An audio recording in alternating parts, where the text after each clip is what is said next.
Ильич, поехали ко мне, а? Посмотришь, какой ремонт я сделал. Бабушка была бы жива, вообще хату свою не узнала. Тёмочка, не могу. У меня завтра экзамен. Я всю неделю маму подменяла, не успела подготовиться. А может, ты к нам зайдешь?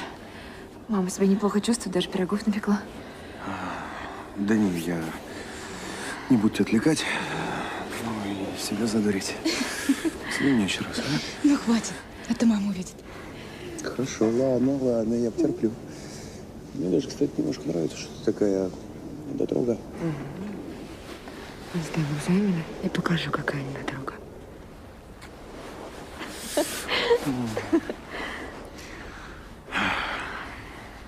Пожениться можем зимой, вот прям 1 января. Да ты что? Да.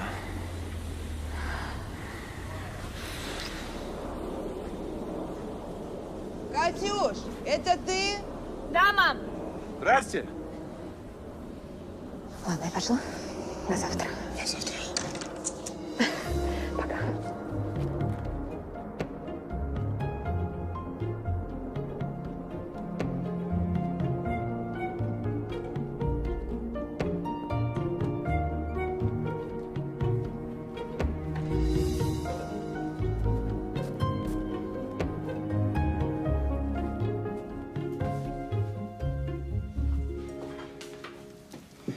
Устала, доченька. Что там на работе-то? Да все в порядке. Все о тебе спрашивают, беспокоятся. Да что со мной сделается-то? Понедельник уж на работу. Дашки вот до сих пор нету. Я думала, это она там за воротами позвала, это ты вернулась. А обо мне ты, значит, не беспокоишься. У тебя, слава богу, голова на плечах есть и совесть. А это вертихвостка. Вот где она сейчас? Значит так, Дашка, ты на шухере. Косой, ты за рулем. Димон, держи Пугача. Ну что, готовы? Прихвати блок сигарет и пару водки, да? Кирюх, может, не надо? Ну, а вдруг он вас узнает? Да не, этот баран месяц назад с гор спустился, откуда он нас знает. Слушай, Зай, ну ты либо с нами, либо сама знаешь. Мы тебя во все посвятили. Так что думай. Либо ты в деле, либо ты ненужный свидетель.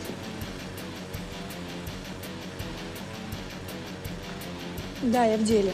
Вот и отлично. Мне тоже бабки нужны. Погнали.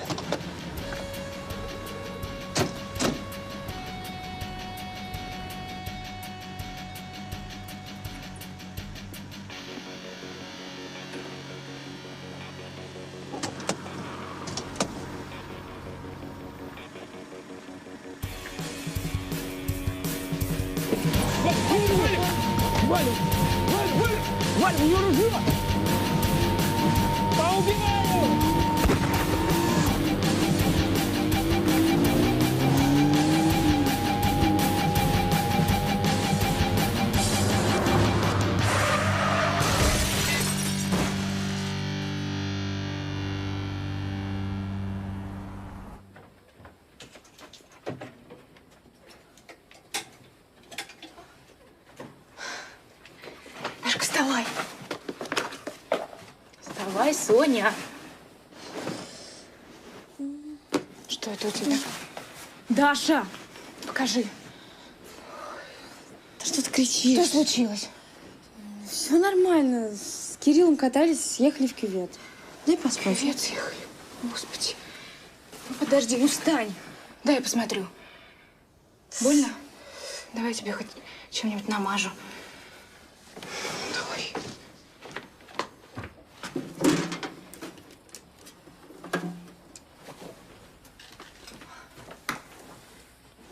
Он что, пьяный был твой Кирилл? Все, что я спрашиваю, наверняка пьяный. Что вы все к нему привязались, а? Иди сюда.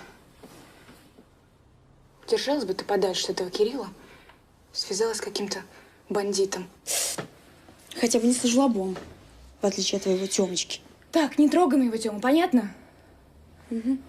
Он, между прочим, о нашем будущем заботится. Да? А что он тебе на день рождения подарил? М?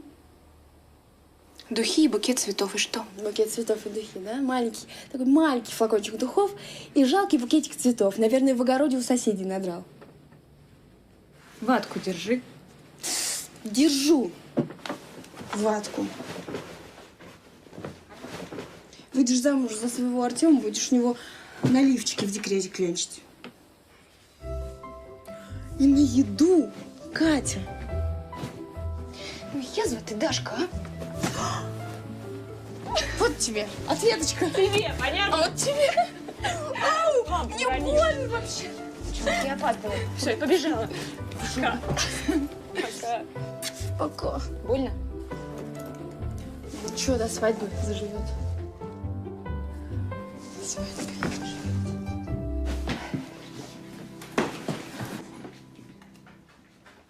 Катюшенька, садись, оладушки горяченькие. Мам, потом я же в колледж опаздываю. Пока. Ну, с Богом, дочь.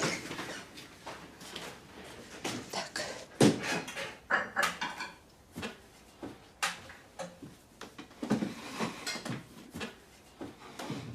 Ну, и где тебя до 3 часов ночи носила?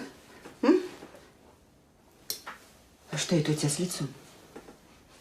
С Катей так сюси-пуси, а мне допрос с пристрастием сразу, да? Вот я тебе сейчас покажу допрос. Если это Кирилл, меня нет дома. Алло? Это ее мама. А что случилось? А мы ничего не знаем. Что? Повестку ждать? Да, я поняла.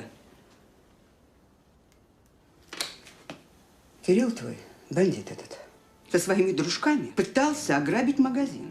Ведь говорила же я тебе. Ведь говорила ж. Вот веришь сейчас, с кем ты связалась?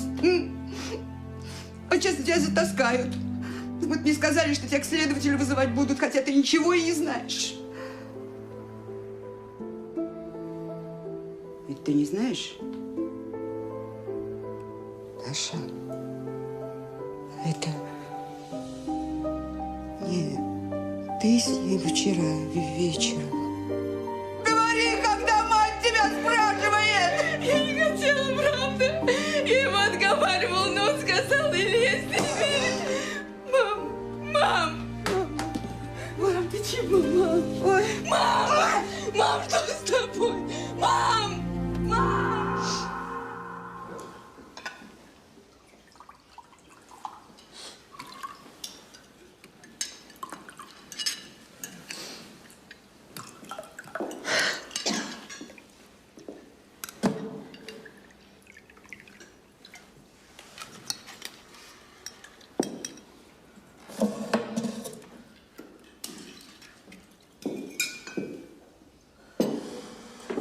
Тебя положи, что ли?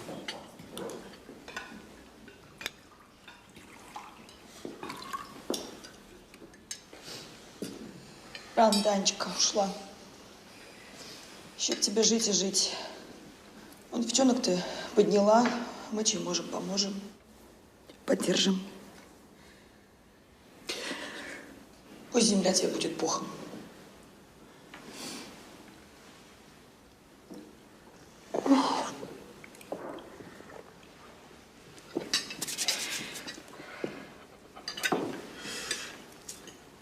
Так и не успела тебя познакомить с моей мамой.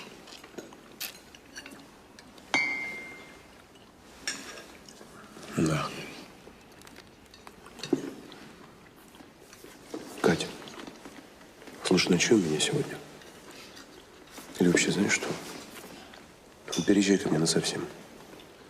Просто дома тебе будет все об этом напоминать, а траур закончится, можем заявление подать. Я думаю, мама твоя этого хотела бы. Я не могу сейчас Дашку одну оставить. Она винит себя в смерти мамы и к тому же запугивает Кирилл с ее дружками. Ей нельзя сейчас быть одной. Понятно. Может, не зря винит себя? В смысле? Ну как, она же маму до инфаркта довела. Да и с уголовником связываться-то ее же никто не заставлял, правильно? Артем, замолчи, пожалуйста.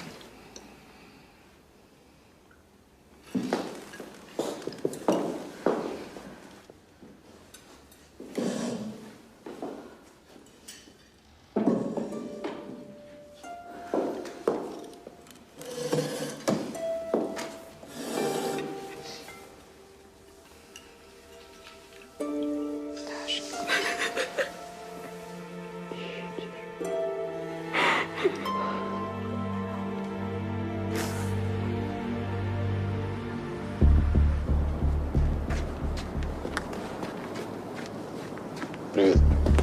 Привет. Ты у следака была? Что говорила? Сказала, что с тобой гуляла. Только он мне не верит. Говорит, у них есть свидетель, который видел тебя. Слышишь ты? Нет у них свидетеля, поняла? Нет. Иначе закрыли бы меня давно.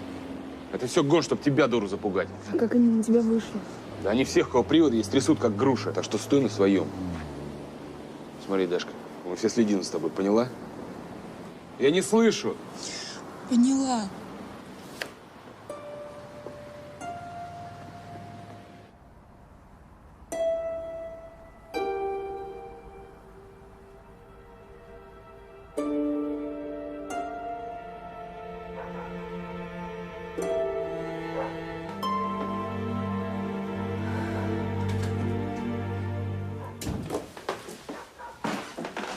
Привет.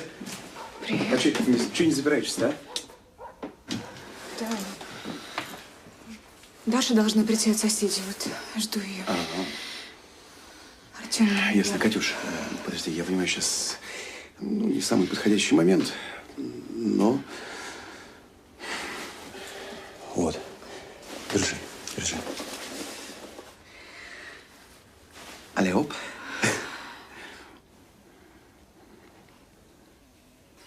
Я хочу, чтобы ты стала моей женой. Свадьбу можем сыграть, когда скажешь, потом, позже. Но я хочу, чтобы ты знала, что я от своих слов не отступлюсь. Ты как? Согласна?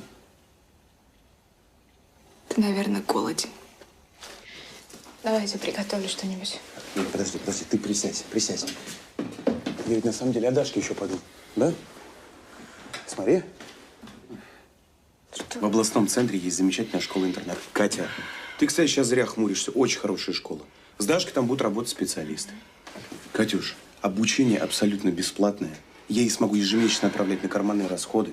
Она уедет от влияния дурной компании, от угроз этих бандитов, от всех этих... Артем, ты ничего не понимаешь. Дашка не сможет там одна, она и там все найдет неприятности. К тому же, кроме меня, никого нет. Катюш. Все, убери. Катя, Даша все время росла у мамы под юбкой. Поэтому она выросла избалованной. Вот поэтому все так Ты происходит. вообще ничего не знаешь. Ни обо мне, ни о моей семье. И имеешь право мне указывать, что мне делать с Дашкой. Нет, я имею право. Я как будущий муж хочу, чтобы моя жена занималась воспитанием моих детей, а не великовозрастной дурой сестры.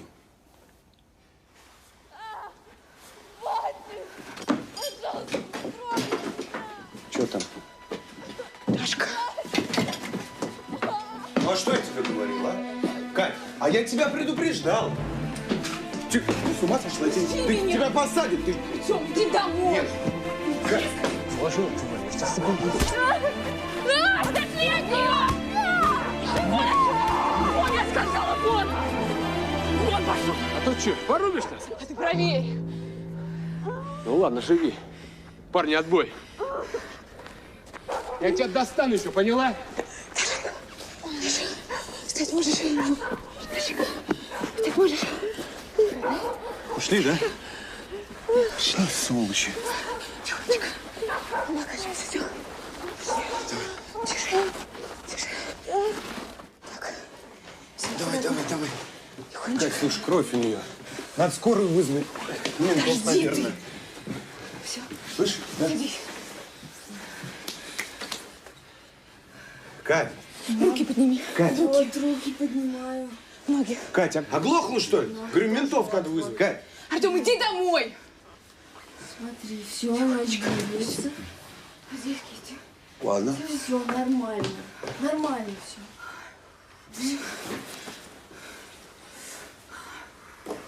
Нормально все, нормально. Давай я лед принесу.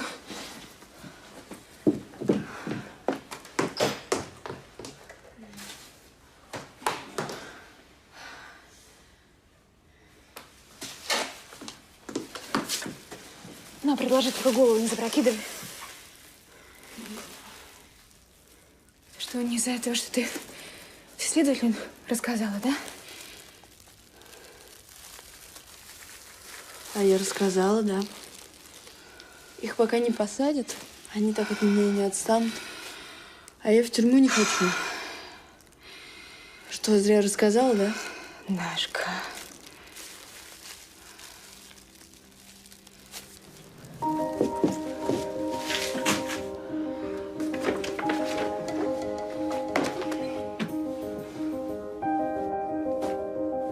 Что, мы едем куда-то? Ты знаешь, звонила тетя Лиза. Извинялась, что не смогла приехать на похороны. Обещала помочь, чем сможет. Вот, пусть помогает. Это что, в Москву едем? Даш, ты не знаешь, где старый отцовский рюкзак?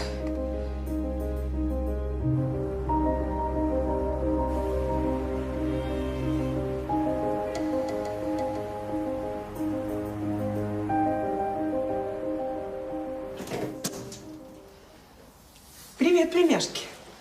Здрасте, тетя Лиз. Здрасте. Ну, что стоите, как неродные? Проходите.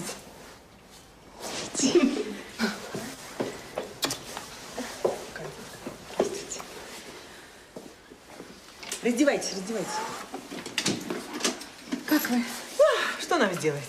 Живем, крутимся. Раздевайтесь, а вещи потом отнесете к девочкам в комнату. Их нет сейчас, за границей учатся. Давайте, давайте. Леня. Поставь чайник.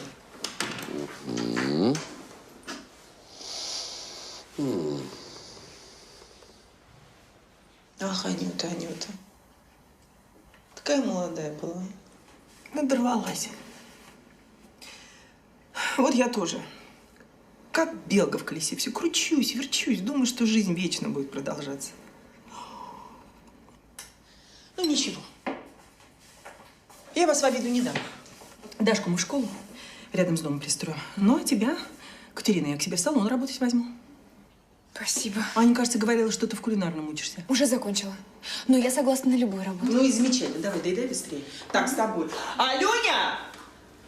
Лень, ты Дашку в Третьяковку или в Пушкинский отвезешь? Ладно. Вот. С дядей Леней пойдешь. Он тебе Москву покажет. Так, а вечером ужин приготовишь. В холодильнике все есть. Угу. Да? Все, уже бегу. Я тебя в машине жду. Уже, ты слышала? Угу.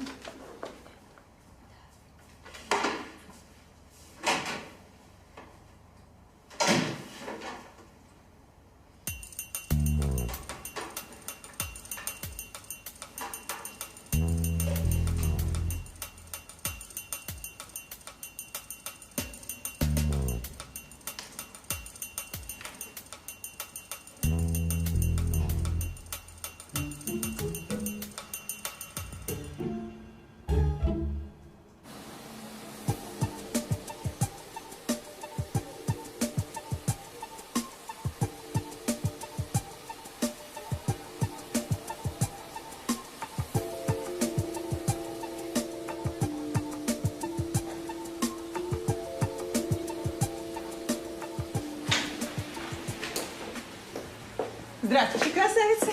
Здравствуйте. Здравствуйте. Ну что, принимайте? Помощница стажера. Знакомьтесь.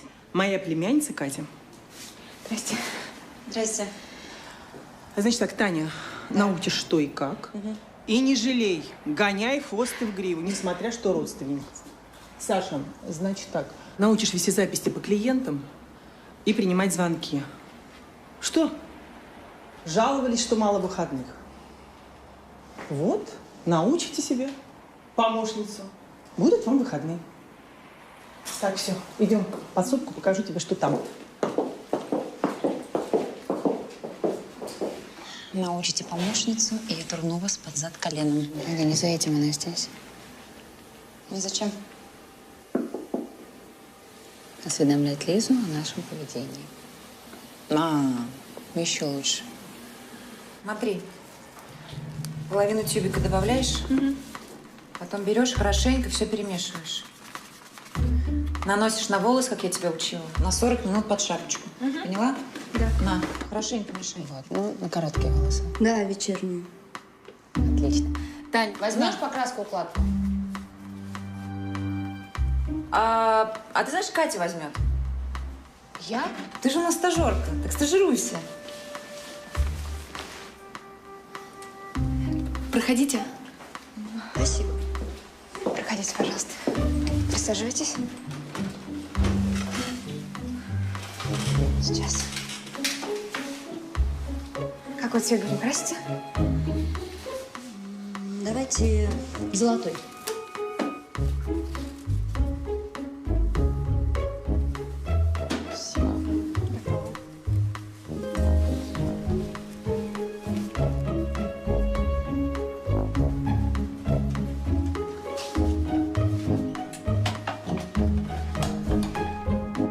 Не боишься, что она напортачит? Я уверена, что она напортачит. В смысле? В прямом смысле. Я специально ей все неправильно объяснила. Что ты думала? Я хочу, чтобы Елизавета быстрее поняла, что из ее племяшки никакого мастера не выйдет. Нет, а что я должна, извини, конкурентку своими руками, что ли, растить? Ага, сейчас. А ты не подумала, что она тетушке настучит на тебя и тебя уволит быстрее еще? Посмотрим.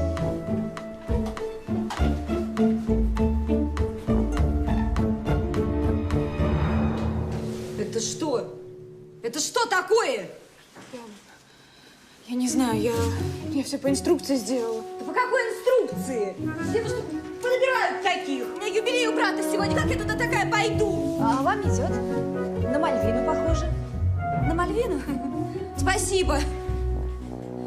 Простите, пожалуйста, я... Да я вас засушу тут всех! Я вашу лавку быстро прикрою! Здравствуйте. Здрасте!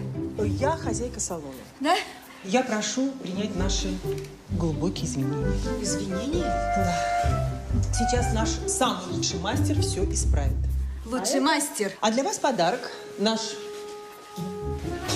купон на бесплатный маникюр. Спасибо. Извините еще раз. Ты что творишь? Тебя кто к клиенту подпустил? А? Я сама. Это была моя инициатива. Твоя инициатива? Кто красить тебя учил? Таня, ну, я, видимо, что-то напутала. Да, я думала, что ты умнее. Значит так, чтобы близко ни к кому не подходила. Твое дело девочкам помогать. Учиться, учиться, еще раз учиться. Поняла? Да.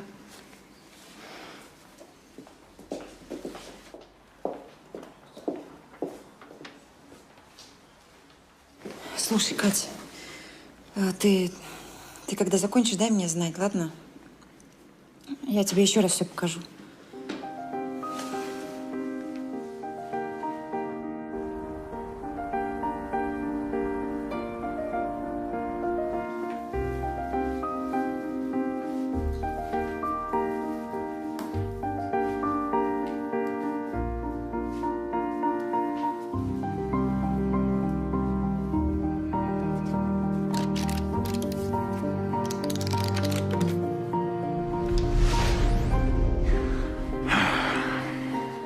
Жениться можем зимой, вот прям 1 января.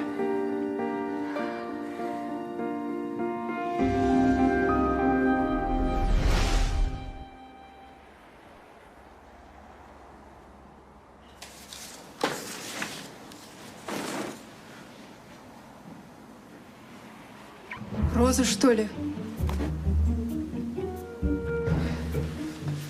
Меня нет. Куда это она? Да эта тетка такая тяжелая, вечно ей все не нравится. То это переделает, то. Она 3 месяца у нас не была, мы уже надеялись, она уехала. Здравствуйте, Роза Салиховна. Добрый день, Сашенька. 100 лет у вас не было. Столько дел, тут неожиданно освободилось время. Посадите меня куда-нибудь на стрижку, укладку. Таня освободится через полчаса. Придется подождать. А что, свободных никого нет? Сейчас свободна только стажерка. Но я тороплюсь. Ну что ж, доверюсь вашей стажерке. Проходите. Сашенька, мне, как всегда, зеленый чай.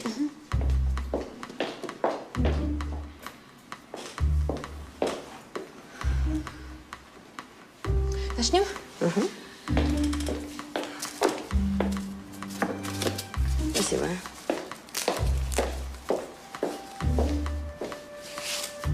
Меня Катя зовут. Меня Роза Салиховна. Очень приятно. Мне тоже.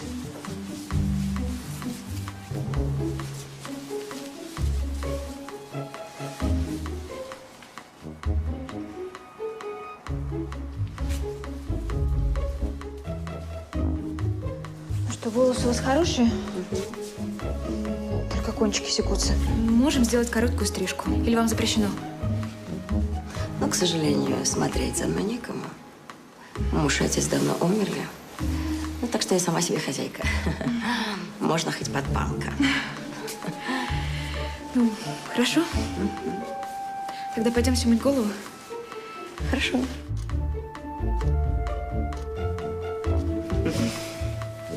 Сейчас.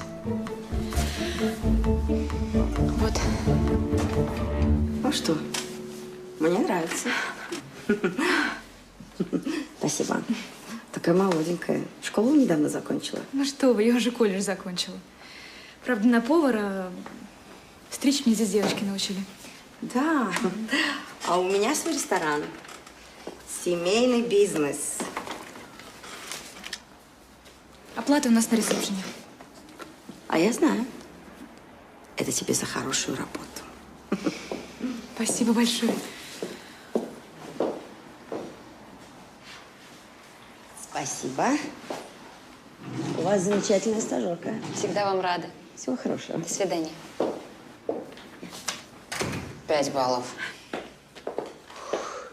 Ну ты даешь. Мегеру Салиховну на такие чаевые развела. Ну, раз мне сегодня так повезло, может, пиццу закажем? У меня с морепродуктами. С грибами. Слушайте, давайте Маргариту, как обычно, а? Звоню.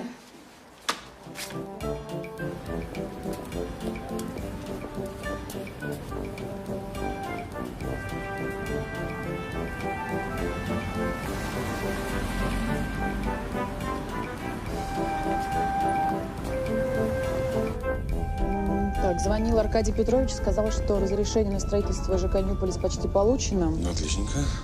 Завтра в 9 у вас встреча с немцами.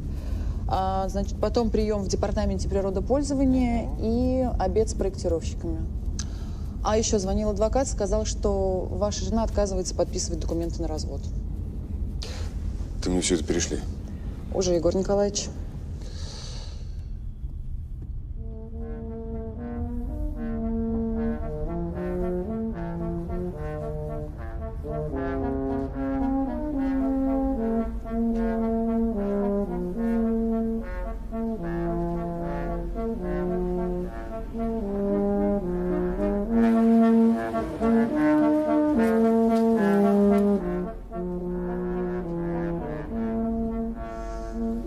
Какой денек сегодня отличный, да, Лен? Я чуть не прозевал. Пойду пообедаю. Так вы же просили суши в офис заказать. Ты без меня питайся, я потом подойду. Потом.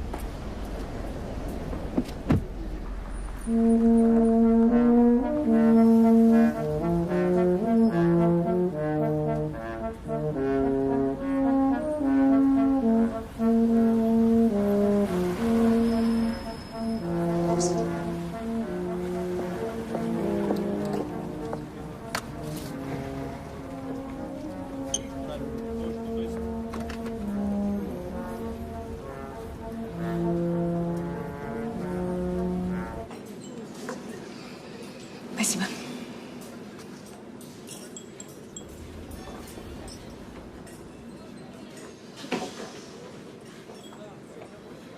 Добрый день. Вам? Мне, пожалуйста, кофе черный и пирожок.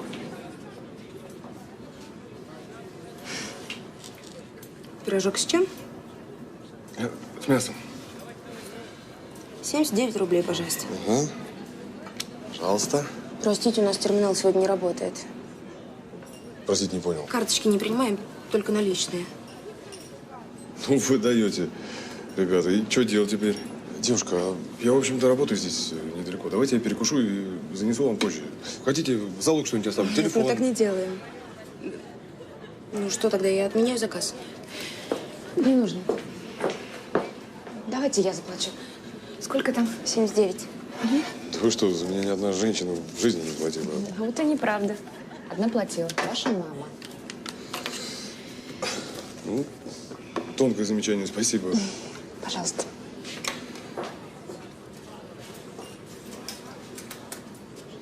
Девушка, вы позволите? Конечно. Спасибо вам еще раз большое. Вы меня извините, мне очень неловко. Давайте мы с вами сейчас закончим и пойдем найдем ближайший банкомат, я его верну. Не нужно, ешьте. Там будет странное заведение, честное слово. Зато готовят хорошо. И недорого. Послушайте, ну не нужно мне ничего отдавать. Сегодня такой чудесный день. Я получила зарплату. У меня первый выходной за долгое время. Что, я просто так могу угостить человека? Девушка, вы просто ставите меня в неловкое положение. Ну, а давайте я вам эти деньги на телефон переведу. Вы что, правда такой зануда? Или просто хотите познакомиться? Да, я зануда и еще очень хочу познакомиться. Катя. Егор. Очень приятно. Взаимно. Катя, а давайте вы мне оставите свой номер, и в следующий ваш выходной я вам проведу экскурсию. Я здесь родился недалеко, к тому же архитектору могу много чего интересного про город рассказать. Звучит заманчиво. Пожалуй, я согласна. Правда? Правда. Так, тогда давайте мне свой номер. Вот, пишите. Пишу.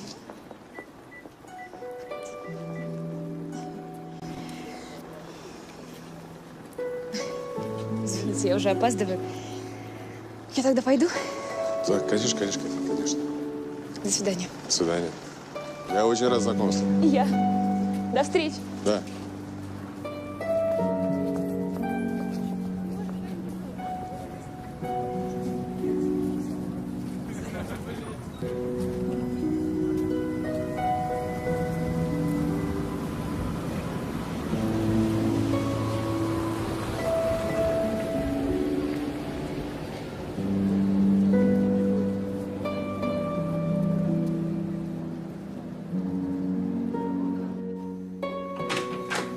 Дашкин, привет.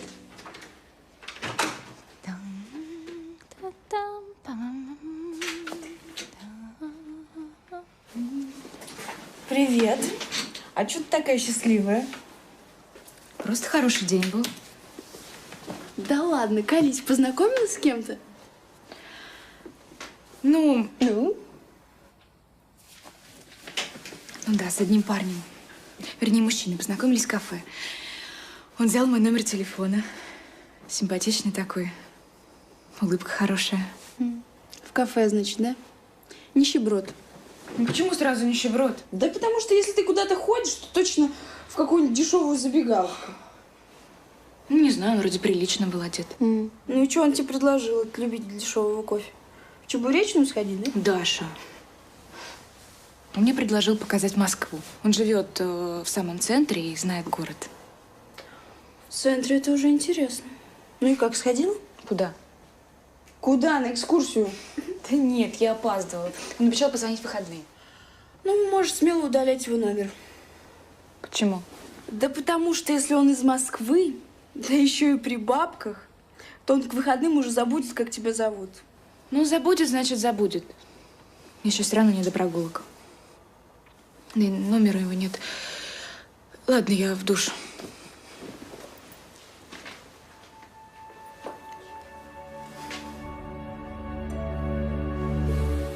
Сашка, ты прикинь, со своим, с этим, с сайта знакомств. На 3 дня в Италию катила. Везет. А мне все выходные пахать. Кать, а ты что завтра делаешь? Ты что спросила? Вообще-то да. Ты всю неделю странная какая-то. Все хорошо у тебя? Да я просто приболела немного.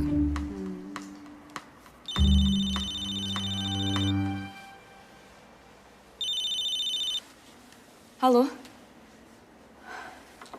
Да, Егор. Здравствуйте. Да, конечно, я вас помню. Сегодня в 7? Нет, сегодня я не могу, я… Катя, иди, мы тебя подменим. Егор, подождите, мне тут говорят девчонки, что они меня подменят. Да, так что я смогу. Вроде бы знаю, где. Хорошо. До встречи. Ну? Что? Звонила причина твоей простуды? Катюха, молодец, а? Смотри, без году неделя в Москве, а уже жениха себе нашла. Ну какой жених? Мы только один раз виделись. Просто хочет показать мне Москву. Ты поосторожней. Вдруг маньяк какой-нибудь. Ну да, и смотри, к нему сразу домой не иди, а то кое-что другое тебе покажет. А знаешь что? Давай, иди садись. Мы из тебя красотку сделаем.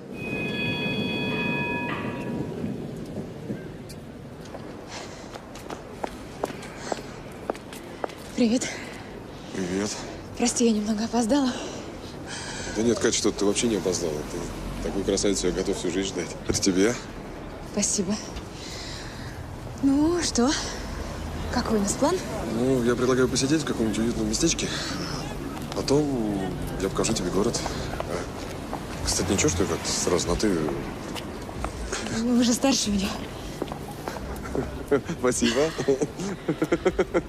Я имела в виду, что ты хорошо сохранился. Еще лучше. Спасибо, Катерина. Я теперь себя чувствую на все 100. Ну, прошу. Пойдем, на «ты». Да, ну, ты меня сбила. Хорошо. Вот, а вот там вот во время раскопок нашли монеты из 5 стран, представляешь? Вот я лично нашел месопотамский Интеркем. Ты участвовал в раскопках? Да, участвовал. Меня девушка, археолог, позвала, вот я пошел участвовать. Твоя жена, получается, археолог.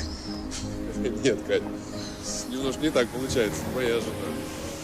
Когда я свое счастье упустил, я балбес был, знаешь, с моделями гонялся, длинноногими. Как интересно. Ну и что? Догнал свою модель?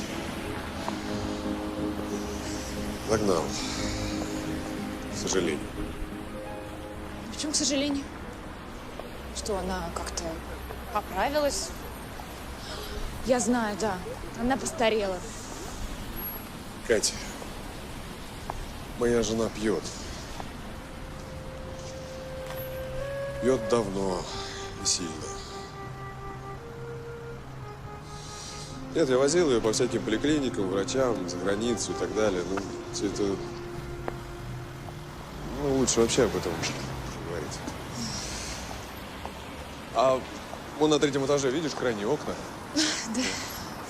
Там жил праправнук Ивана Грозного, да? Да нет, я не знаю, кто там жил. Там сейчас живу я. Приглашаю в гости согреться на чашку чая. Егор, извини, я не могу завтра вставать рано очень. Нет, я понимаю. Я, наверное, события форсирую. Ты извини. Но это не значит, что я не хочу еще раз увидеться и гулять. Ну, все, зовет она.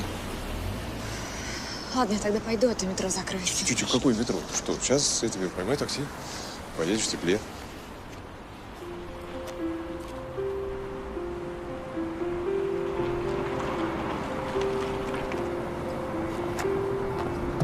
Садись. Спасибо. Пока. Пока. Кать.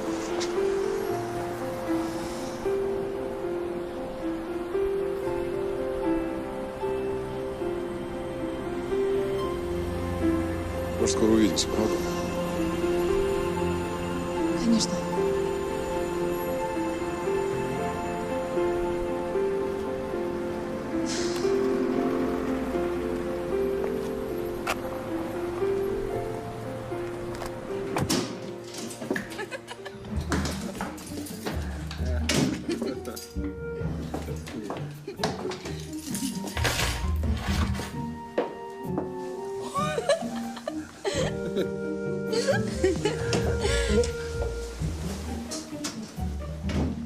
Тетя Лиз, что случилось?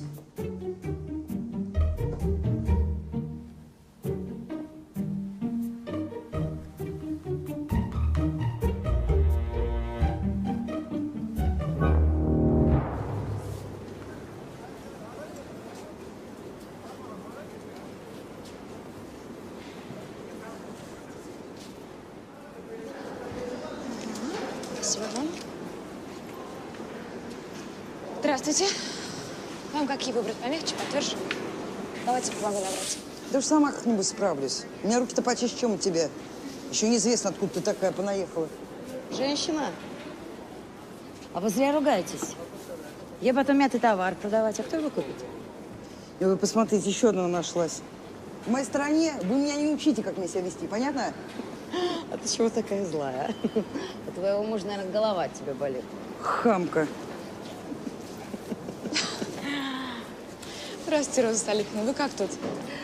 Здравствуй, Катенька. Да, я тут покупаю продукты для своего ресторана. На этом рынке самые дешевые овощи, фрукты. Но вот как ты тут? Ну, в салоне работы для меня больше не нашлось. Тетю Лизу стеснять как-то не хотелось, вот мы съехали. Ну, а на что теперь живете? Ну, я подрабатываю то там, то здесь, а на рынке третий день уже. Какой хороший мастер. Жаль. А я думаю, ты продавец хороший. Ну что, мне 2 килограмма помидор. Да. И вот перцы в пакетик положи. Хорошо. Ну что, держи, как просила. Ой, какая у вас расторопная помощница и вежливая. А какая красавица. Так, 950. О, у меня только так. Я рассчитаю.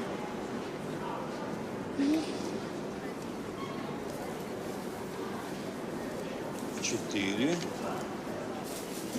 50. Ну что, спасибо, моя золотая. Спасибо вам. И до свидания. До свидания. Ну что, как торговля? Ну, все хорошо, груши только закончились. Груши? А, груши сейчас подвезут. Закир Тимурович, я вас хотела попросить Да. деньги в долг за счет зарплаты. Сестра заболела, мы все потратили на лекарства, и за комнаты платить нечем. Понимаю, деньги нужны. У меня предложение. Давай сегодня вечером ко мне поужинаем. Что? И за ужином все решим. Я не могу, меня дома ждет сестра. И вообще вы... Нет у меня денег. Кризис в стране. Ну и вообще. Скажи спасибо, что работа есть.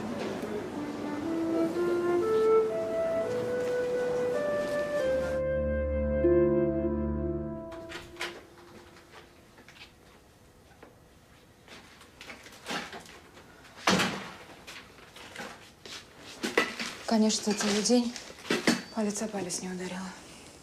Ну и как тебе живется в таком бардаке? Живот опять болит. Наверное, уже язва от этой картошки и макарон. Ты не могла бы иногда нормальную еду покупать? У нас нет денег на нормальную еду.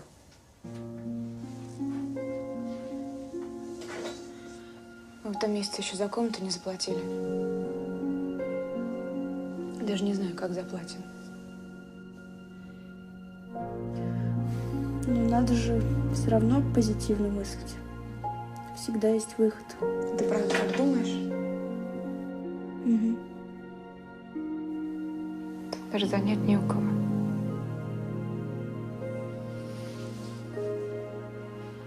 Слушай, а может мы у этого мужика попросим? У какого мужика? Ну, с которым ты в кафе ходила.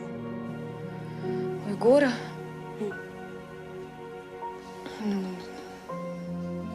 да нет, он мне тогда даже не позвонил после нашей последней встречи. Ну да. Понятно, почему не позвонил. Ты же недотрогу себя состроила. Ну, а ты теперь позвони и скажи, что у тебя трудности и что ты капризничать больше не будешь. Дашка, давай не будем, а? Я уже удалила его номер.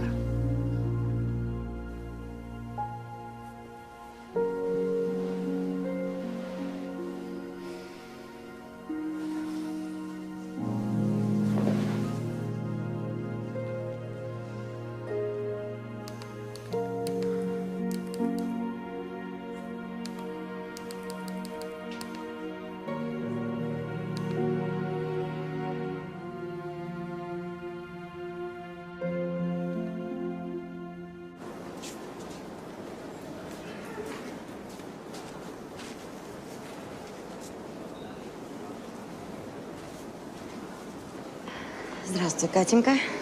Здравствуйте, Роза Салиховна. Ну что, как вам наши помидоры? Да, я не за помидорами пришла. Я тут подумала и решила тебе работу предложить. В моем ресторане. Вам нужен повар? Помощница мне нужна, правая рука. Чтобы и готовила, и убирала. И на рынок ездила, и в зал выходила. Раньше моя заловка Наиля весь груз на себе тащила, а теперь здоровье сдает. Я не скрою, работа тяжелая. Мы ложимся за полночь, 6 часов уже на ногах. Но зато жить сможешь у нас и ты, и сестра, и питаться с нашего стола. У нас все наши работники как родная семья. Ну что, подумаешь? Ну что ты думать, конечно, я согласна. Добро пожаловать, Катенька. Спасибо вам.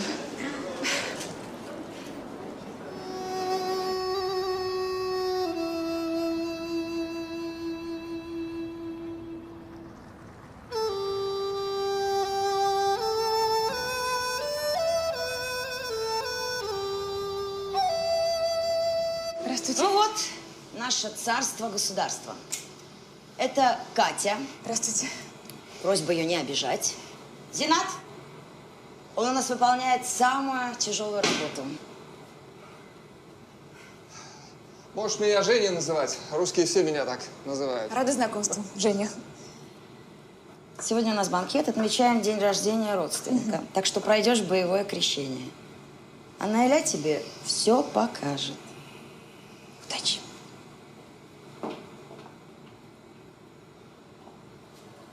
Вы не волнуйтесь. Я в столовой больше года проработала. За раз 200 человек кормила. Столовой? Это тебе не столовая. Тут люди отдыхать приходят. Они хотят вкусно поесть и красиво посидеть. Столовая. У нас одного горячего 4 страницы. Я научусь. Правда. За твое здоровье, дорогой Фарид. Спасибо, Розочка.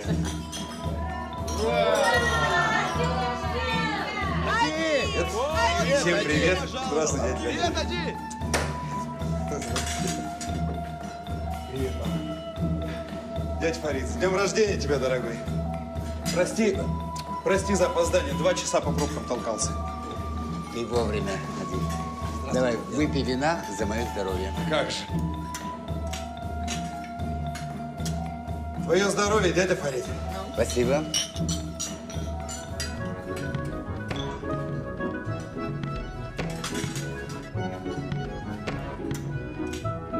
Дядя Фарид. Давай, Фарид. Фарид. Дядя Фарид. Давай. Фарид.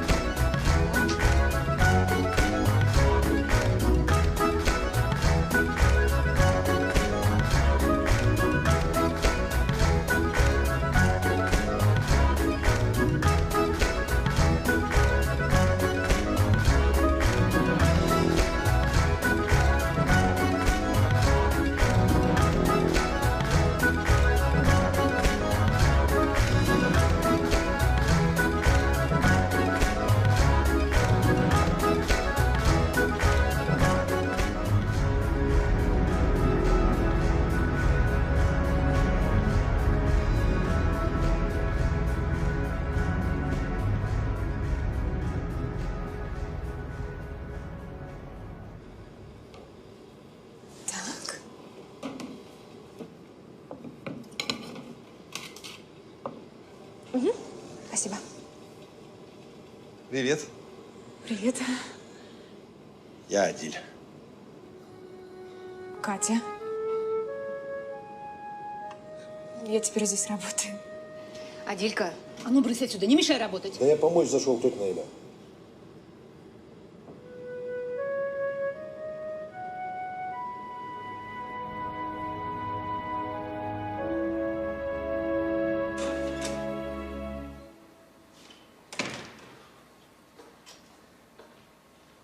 Мне вообще-то уже скоро 18.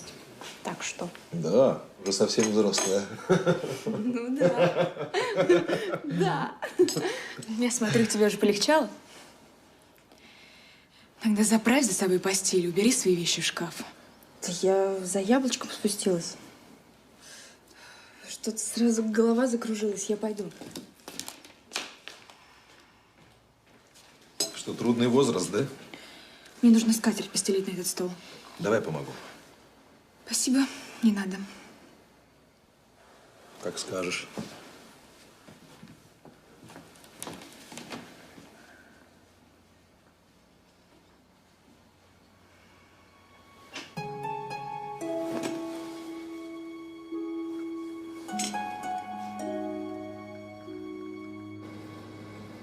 Доброе утро. Твоя сестра школу закончила уже? Нет, еще 1 год остался. Тогда почему дома торчит? Она приболела немного. А к врачу ее сводить? Она была в поликлинике, но там от нее какие-то бумажки потребовали. Регистрацию Роза обещала сделать, но сами понимаете, за 1 день это не делается. А на платно у нее денег нет. Ну, чтобы к Адилю приставать, ей здоровья хватает. Да Адиле сам не прочь с ней поговорить, как я заметил. И времени у него на разговоры хватает. А что, в ресторане у матери он не работает, дела своего никакого не открыл. Болтай, болтай! Вот услышит Роза, что ты про ее сына говоришь. Да она и так все про своего сына понимает. Да что он там понимает? Заладила ресторан. Мальчик институт закончил, крутится, свое дело хочет открыть. А то, что мать ему свободы не дает, у своей юбки держит, это не его вина. Просто он слишком хороший сын. А так бы уже давно жил бы отдельно и своим бы бизнесом ворочил. Ну да.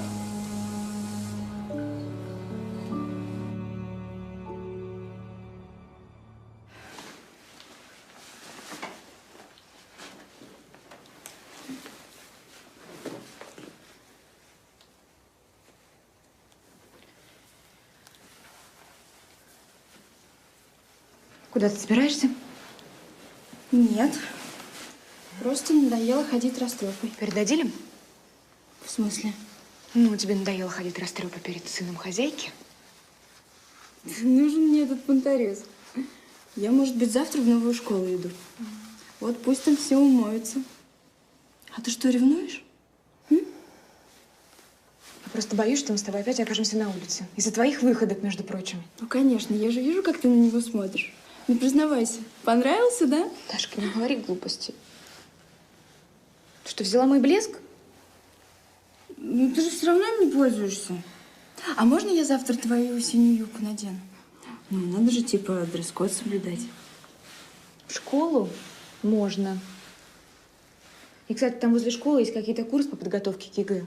Зайди, узнай, сколько стоит. Ага. Давай, смывайся от себя и спать. Живо!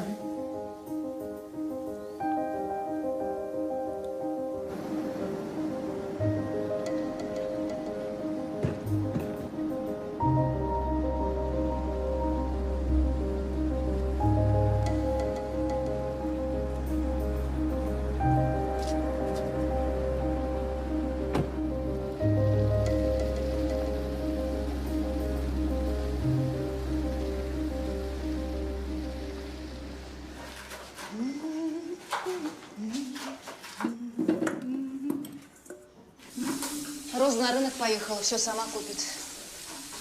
А что ты такая веселая? Дашка сегодня в школу пошла, а потом еще на курсы. Надеюсь, взялась за ум. В школу? Вот куда я Адиль в такую рань повез.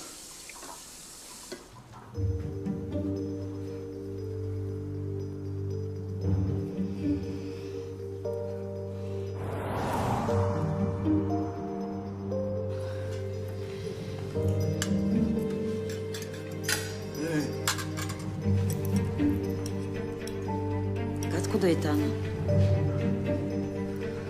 С курсов. Что это за курсы в 11 часов вечера? Поговори с ней. Пускай за своим внешним видом последит. Я хочу, чтобы этот дом уважали. Хорошо.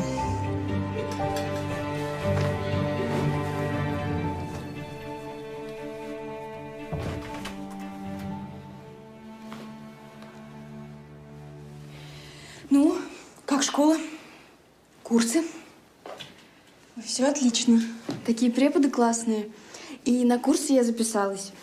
Так что рано домой не жди. А оплата? Какая оплата? Ну, за курсы. А, там какие-то копейки. Сказали, можно в следующем месяце заплатить.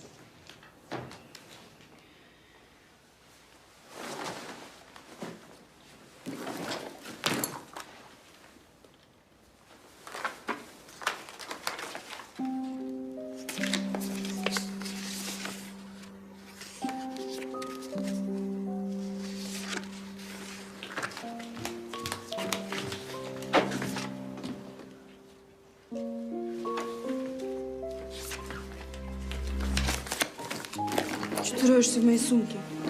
Что это, объяснишь? Студийная съемка в модельном агентстве. Ничего такого. Просто Адиль меня познакомил с директоршей. Они там какие-то давние знакомые. Ну, когда ты успела познакомиться, если ты весь день была в школе и на курсах? Я просто сегодня туда не ходила.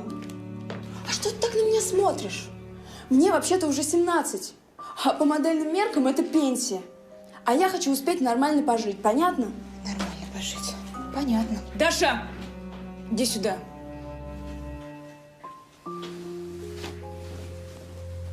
Ты, наверное, забыла, что мы в этом доме никто. И не Адиль решает, будешь ты тут жить или нет. Открою тебе секрет, ты Розе не нравишься. И она пока тебя терпит. Но и терпение может и кончиться. Открою тебе секрет, она мне тоже не нравится. Даша! Ты живешь в ее доме, а не она в твоем. Либо ты живешь по ее правилам, либо ты находишь новое жилье. То есть ты не уедешь со мной, если она меня выгонит? А зачем? Мне все нравится. Ко мне хорошо относятся. Мне не нужно думать о том, что мне есть завтра и где спать. Так что я останусь, а ты как хочешь. Нормально вообще.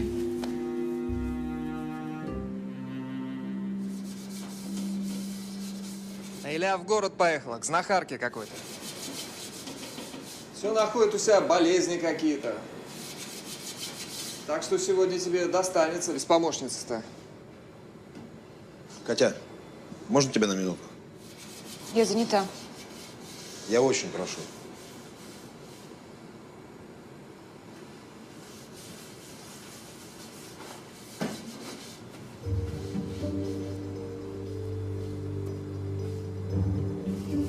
Говори быстрее, мне куча дел.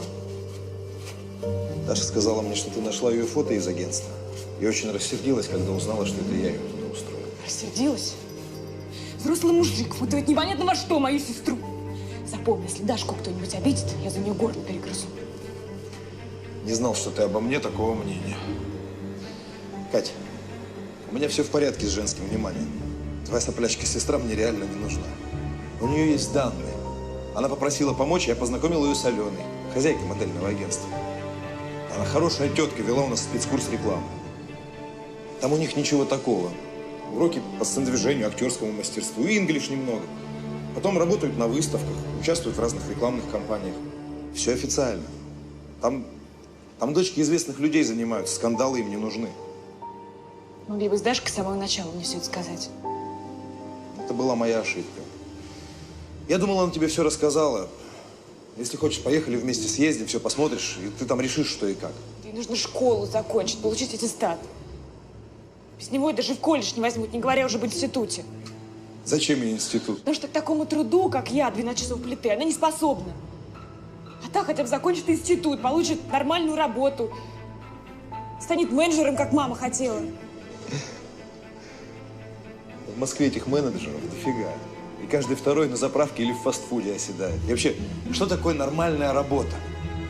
Ты посмотри, сколько актрис и моделей вообще школу не заканчивали, а зарабатывают миллионы. Может, тебе нужно просто поверить в свою сестру? Пусть она сама хоть раз в жизни решит, что ей реально надо.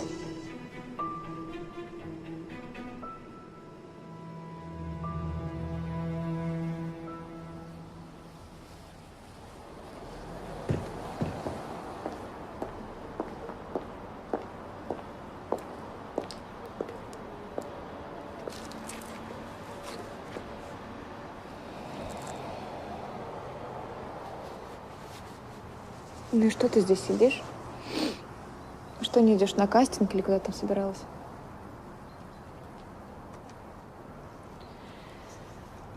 Да, ты что, правда решила, что я позволю тебе выгнать и сама останусь? Я всегда буду с тобой, что бы ты ни творил. Я просто не хочу, чтобы ты меня презирала. Яшка.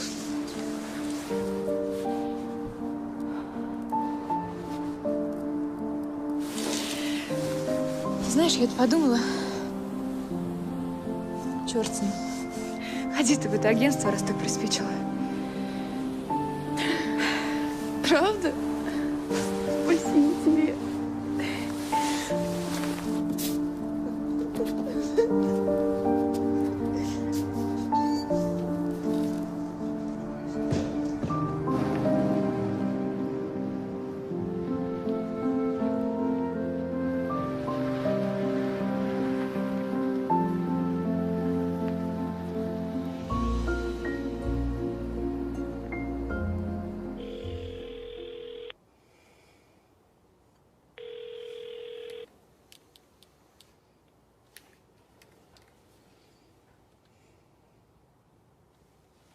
Адиль, ты не знаешь, где Дашка? Уже ночь на дворе, я никак не могу до нее дозвониться. Может, поздняя съемка? Но я ей запретила возвращаться после 11. Она всю неделю приезжала вовремя, а если задерживалась, то всегда звонила. Что случилось? Спокойно. Сейчас я позвоню директору агентства, все выясню.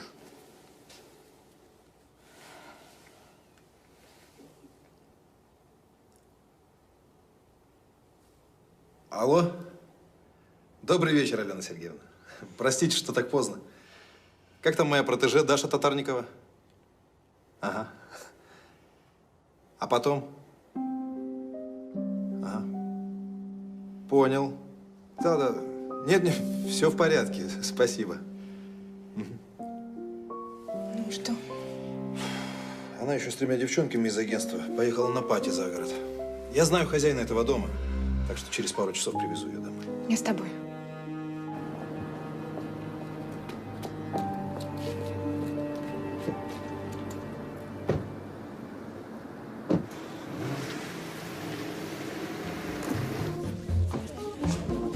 Адиль, дорогой. Здорово. Рад тебя видеть. Закрытая вечеринка? А, так себе, расслабляемся здесь с друзьями, подружками. А ты что, по делу или как? Да я услышал про тусу, вот решил заехать.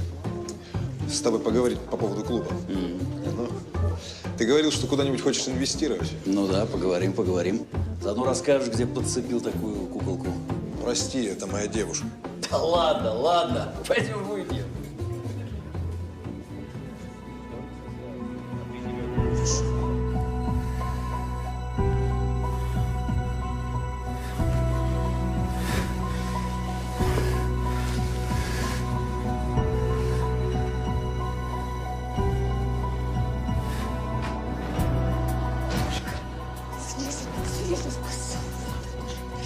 Что, отца, юг потеряла, что ли, а? Стоять, оставь ее. Ну ты что, я за нее деньги отдам? Что? Стоять!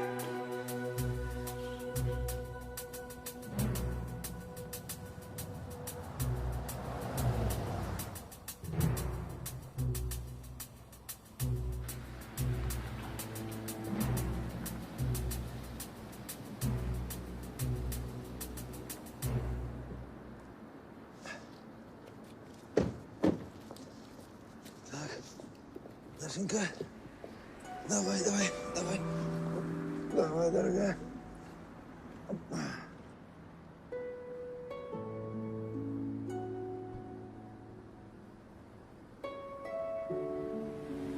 Спасибо тебе, если бы не ты. Да все в порядке с твоей сестрой, не переживай. Распиться к утру. Просто проспится, а дыры с башки никто не выбьет. Давай.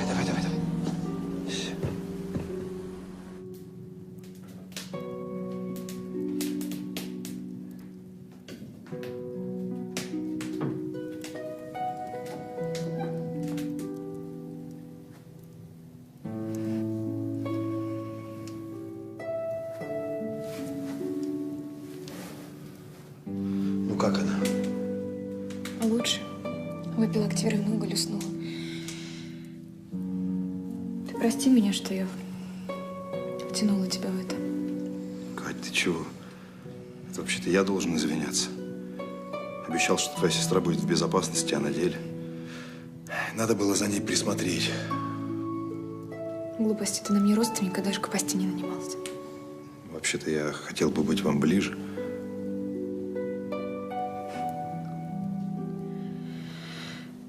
Значит, я не ошиблась. Тебе нравится Дашка? Дурочка, мне ты нравишься.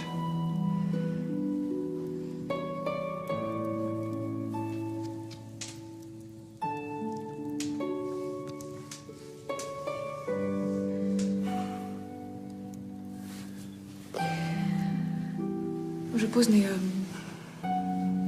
спать пойду.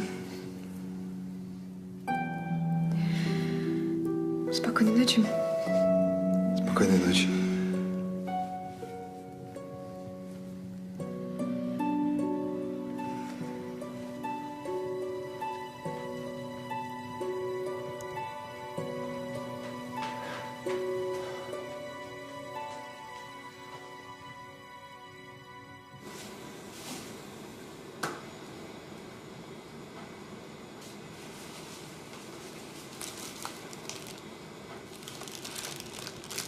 Доброе утро. Привет. Я вот решил помочь семейному бизнесу.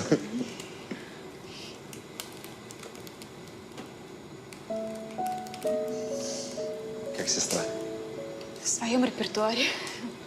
Валяется с телефоном, как будто вчера ничего не произошло.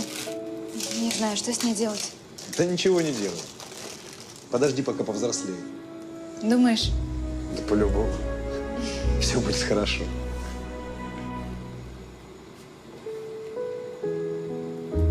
Может, сходим сегодня куда-нибудь? Куда, например? Куда хочешь. Ну или куда я захочу.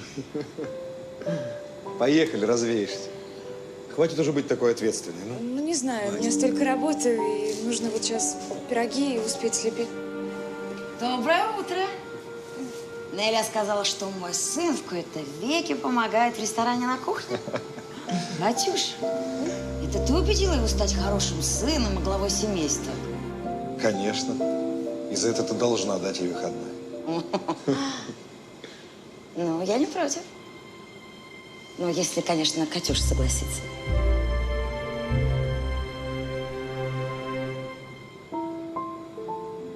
Я не знаю.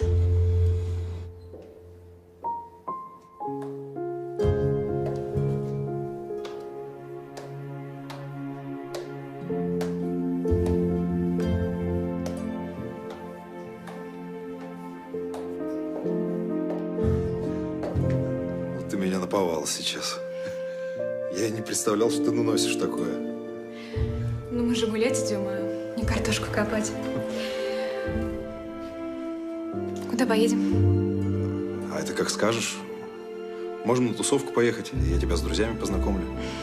Можем в ресторане посидеть. Ну, это как ты сам решишь. А может, ты хочешь мой клуб посмотреть?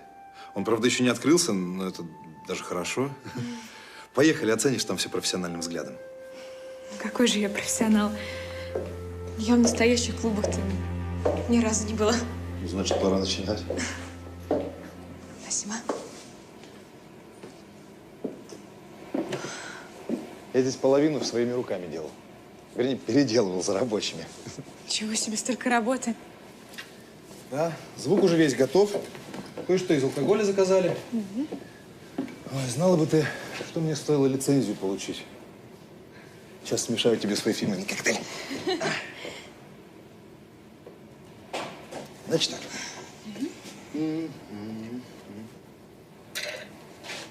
150 шампанского. 150 газ воды.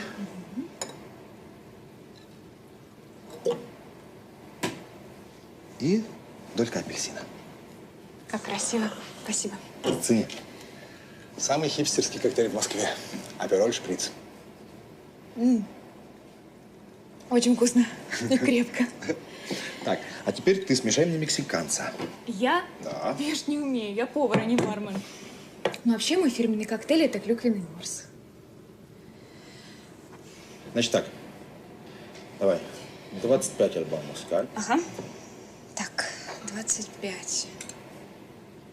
Всего. Ага. 15 квантро. Да. Хватит? Да. Так, ну и лед по вкусу. Лед. Хорошо. Готово. Держи. Ну? Класс. Ты не ту профессию выбрала. Ну. Ты же прирожденный бармен, Катюш. Да, из-за тебя, Катюш.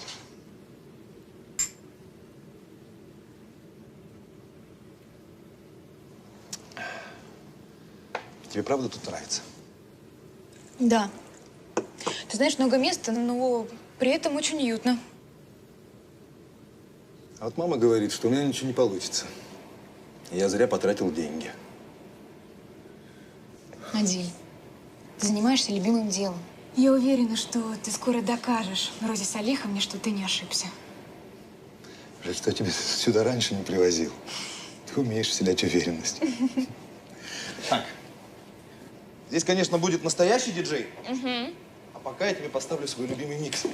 Давай. Так. Угу. Ого.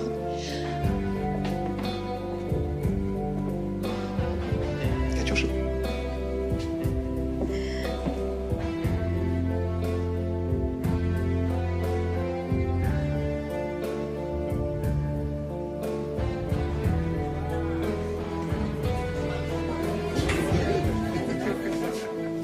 Ребят, мы еще не открылись. Да ладно.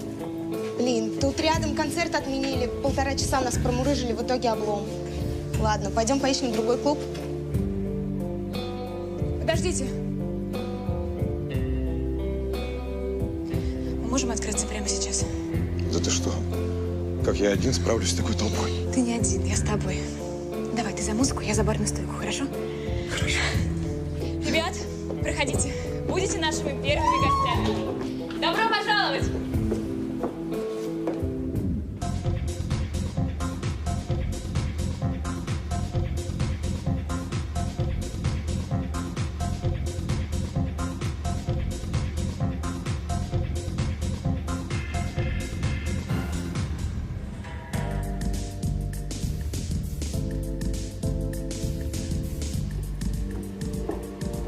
Поехали домой.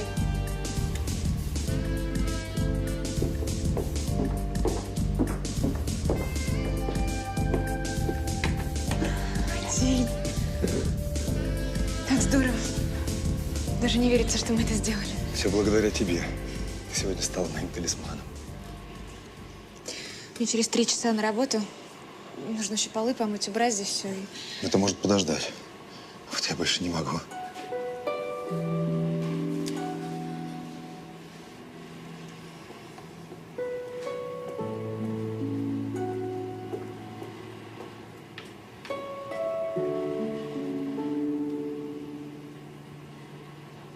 Адиль, Я буду самым нежным. Обещаю.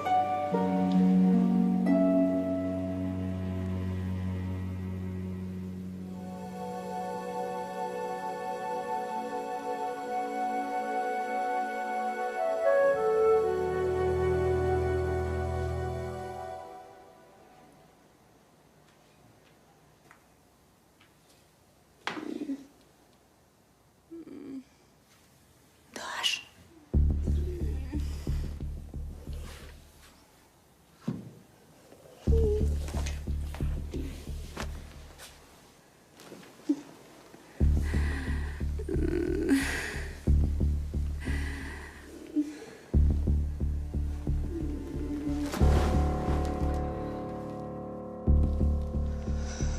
Как она, доктор? Была угроза выкидыша. Отсюда кровотечение. Мы остановили процесс, но пока поддержим в больнице. Прокапаем гормоны, витамины, поддержим и маму, и плод. Значит, она беременна?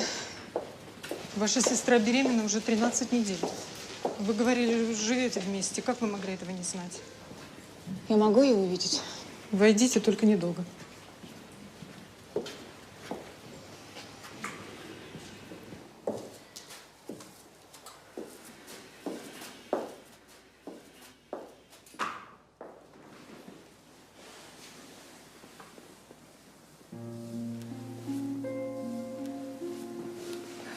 Дашка. Тише.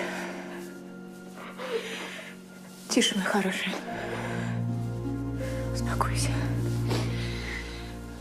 Мы же с тобой сильные, да? Мы совсем справимся. У меня же ни с кем, Кать. Ни с кем. Ну, только вот один раз с дядей Леней. Он сказал, чтобы я ничего не боялась. Сволочь. Это я во всем виновата. Оставила тебя одну с этим. Хватит! Кать, хватит! Быть всегда виноватой. У меня были шансы, но я ими не воспользовалась. И сегодня приезжает агент из Лондона, а я... Тише. Ничего, Даша, ничего. Мы тебя выучим, слышишь? Ребенка воспитаем. Как-нибудь выкрутимся.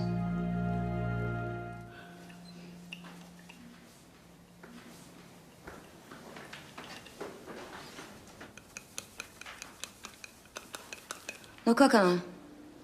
Нормально. Опять просит перекусить. Ну, значит, здорово. Присядь на минутку, разговор к тебе есть. Роза Салиховна, если вы насчет Даши, то я прошу нам дать еще несколько месяцев. У меня пока нет денег, чтобы снять новое жилье. Да, сестра твоя сделала нам подарок.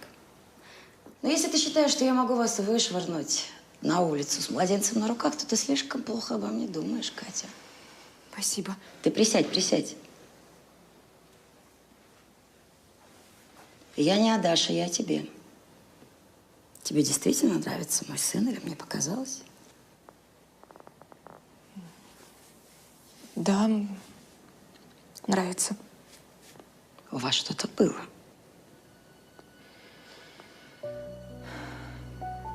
Роза Салиховна, я все понимаю и ни на что не рассчитываю. Ну, за те несколько недель, что ты у нас работаешь, я сумела узнать и полюбить тебя. И Адиль с твоим появлением тоже очень изменился. Он помогает с бизнесом, перестал пропадать по несколько дней. Надеюсь, благодаря тебе он займется семейным делом и не будет шляться по этим клубам-шмубам. Так что я не против, чтобы вы поженились. Я не думаю, что Адиль этого хочет. С Адилем я поговорю. Но в конце концов он тебя соблазнил. Так что должен отвечать за свои решения как мужчина. Я прошу вас, не нужно ничего говорить Адилю. Ну, ты же сказал, он тебе нравится. Да, нравится и даже очень. Но если меня не любит и женится из-под палки, то мне такой брак не нужен. Как скажешь. Только я прошу прекратить тебя. Все отношения с Адилем, кроме рабочих. Разврат я в своем доме не потерплю. Конечно.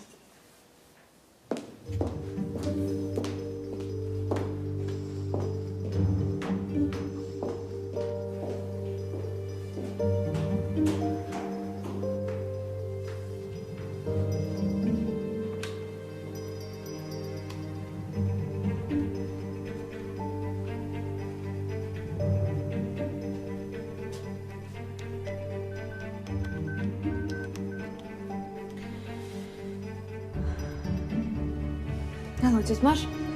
Привет. Это Катя Татарникова.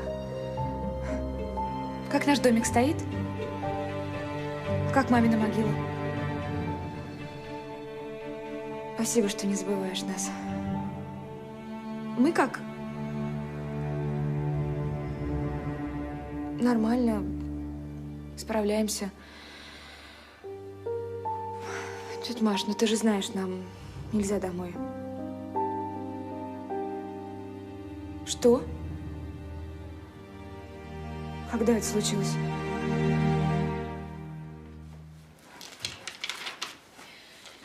Даш, а я домой звонила. Ну, тетя Маша. Она сказала, что Кирилла и его дружков посадили. Так что в ближайшие пару лет нам нечего бояться. Наконец-то. Давай домой уедем. Я устроюсь работать в нашу столовую. Тебе оформим пособие на ребенка, ну что ж нам полагается. Там наш дом, мамина могила. Чего? Никуда я не поеду. То есть ты там будешь в своей столовке работать, а я с коляской туда-сюда гонять, да? Мать-одиночка, без аттестата, без работы, зато с ребенком. Представляю, как на меня там будут все смотреть. Войдите. Привет. Привет. А знаешь, что моя сестра задумала? Хочет вернуться в родную глухомань. Может, ты и скажешь, что это глупо? Даша. Пожалуйста. Даша, можешь выйти? Мне с Катей надо поговорить.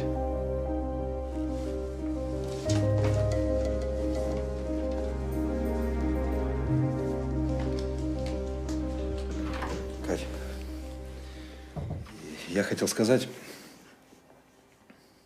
тебе не надо никуда уезжать. Выходи за меня замуж. Адиль, если это Роза с Алихом насказала... Мать тут ни при чем. Мне все равно, что она думает. Я не по ее указке пришел. Понимаешь, с тобой я почувствовал, что могу больше, чем считает моя мать. Я теперь точно знаю, что скоро поднимусь. А потом увезу тебя отсюда. Будем жить как нормальные, свободные люди. Путешествовать, веселиться. У нас же вся жизнь впереди. Хочу, чтобы ты стала моей. Навсегда.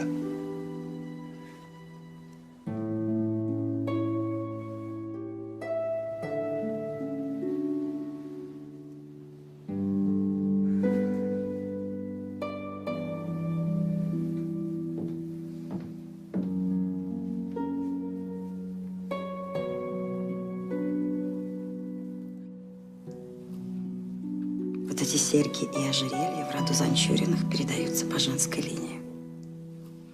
Теперь ты их носи. Спасибо. Очень красивый.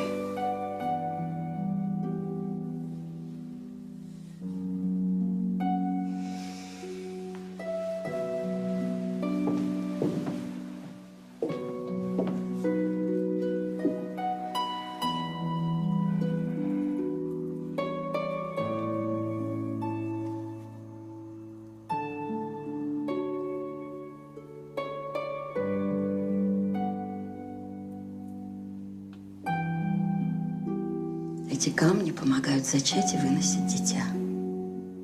Надеюсь, ты подаришь Адилю много здоровых деток.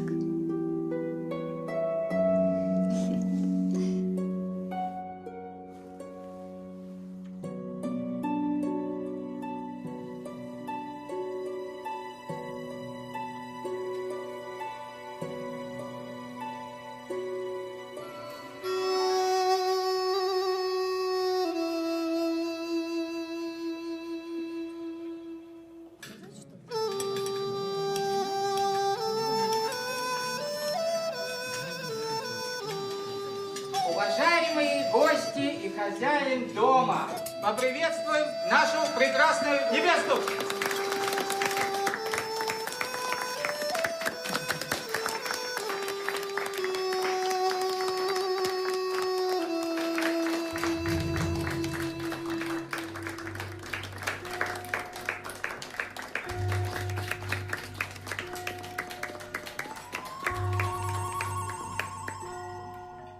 А сейчас тост скажет троюродный брат жениха. Друзья, восточная мудрость гласит: Без воды умрет трава, без мечты душа мертва. Без детей ты мертв при жизни, мудрость жизни такова. Любви вам, верности и много-много детишек. Поздравляю.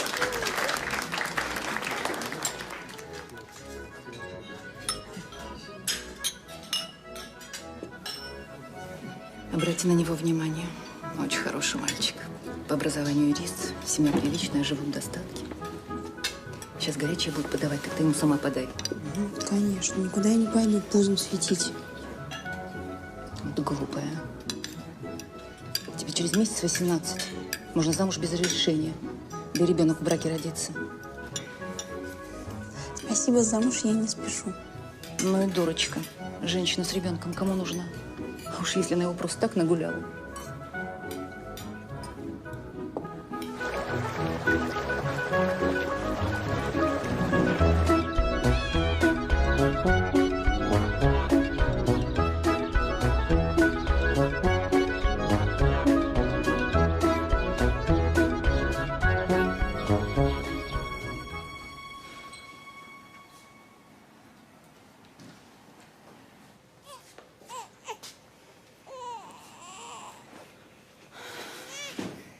И чё, теперь никого нет? Поздравляем! Поздравляем! Поздравляем! Поздравляем! Поздравляем! Ну иди ко мне, парень. Крупный. Я даже не ожидала, что кто-то будет встречать. Иди сюда. Поздравляю, милая. Такой счастливый день сегодня. Спасибо.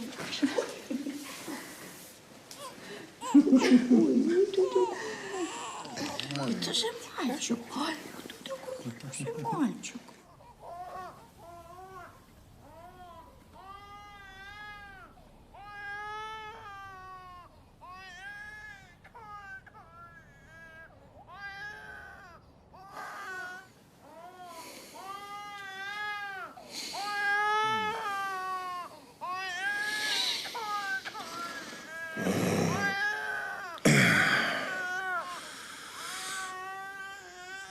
Опять.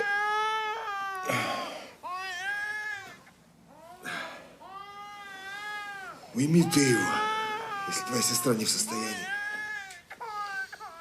Целый месяц это тур за стенкой. Я с ума сойду.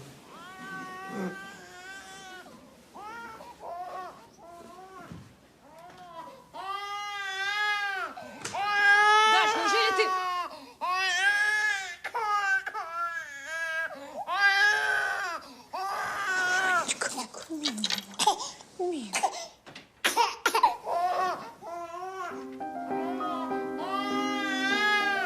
Дорогая Катя, прости меня за все.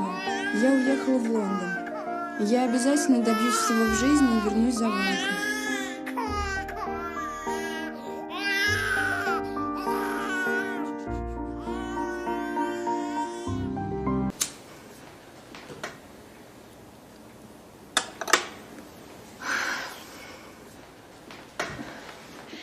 Привет.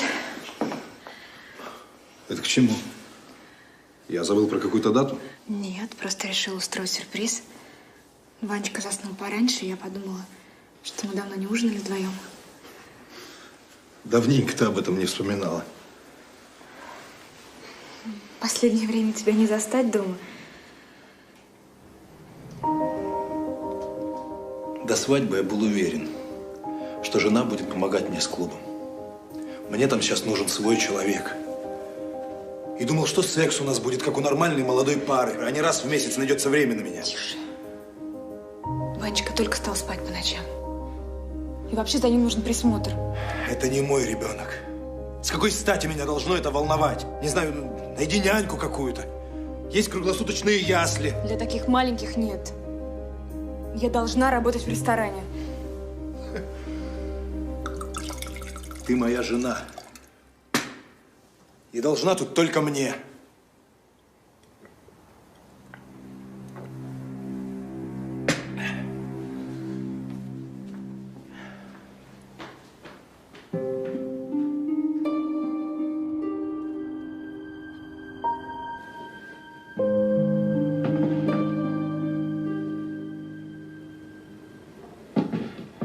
Привет, Жень.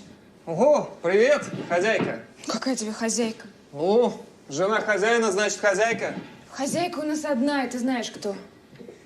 А, Неля тебя просила картошку набрать из подвала. хорошо.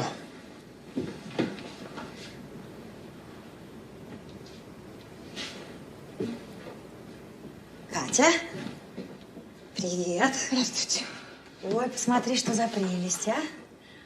Моя землячка Диляра передала. Девочка умница. Совсем недавно свадьбу ее тут отмечали, она уже второго ждет. Ваньке маловато будет. Можно? Угу. А ты не сердись, что я скажу. Пора вам задуматься о наследнике.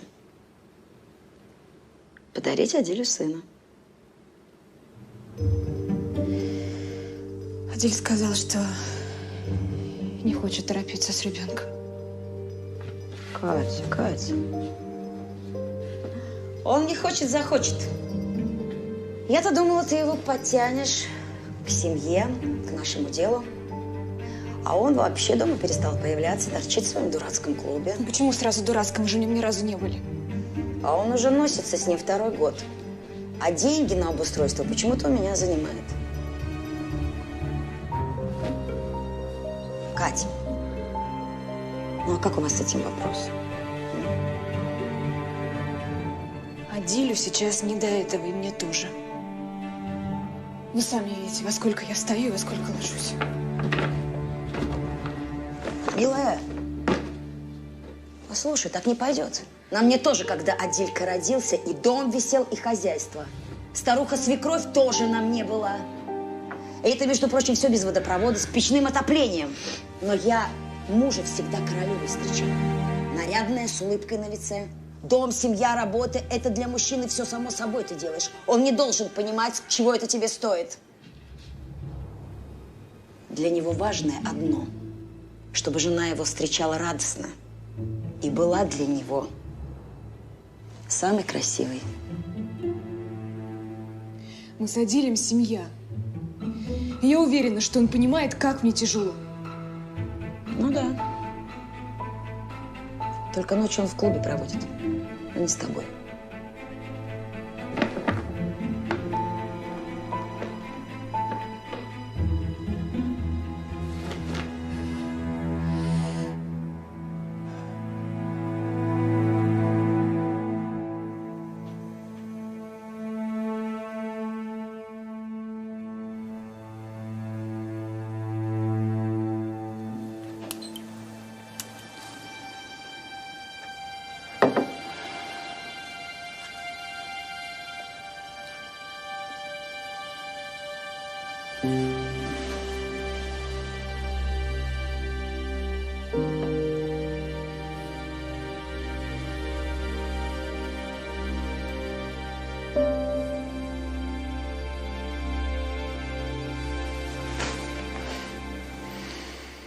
Красиво.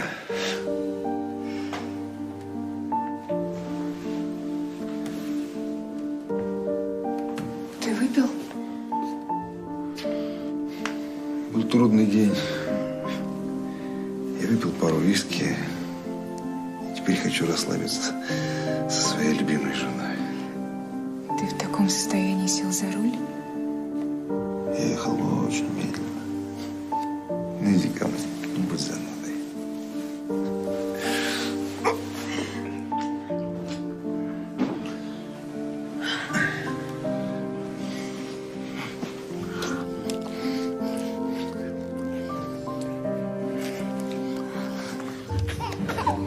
Ванечка. Подождет. Ничего с ним не случится. Давай быстренько пойдем, я вернусь, хорошо? Я твой муж, ждать не собираюсь. Адиль, это же ребенок. Это не мой ребенок. Адиль.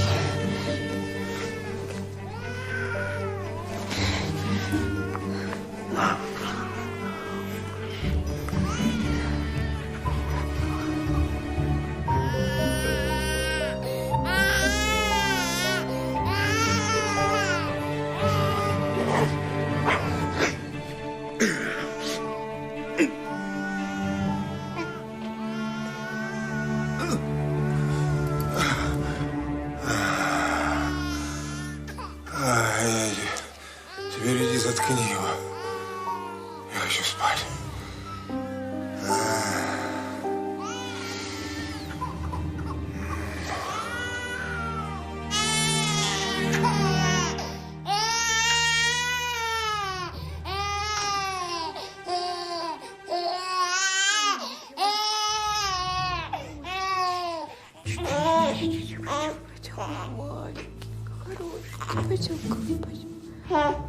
Все хорошо.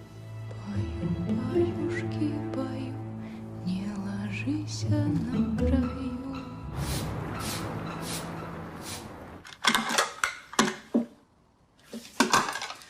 Ставь все, я тебе сама закончу. Я уже почти закончила. Иди, пока отпускают. Тебя муж в клубе ждет.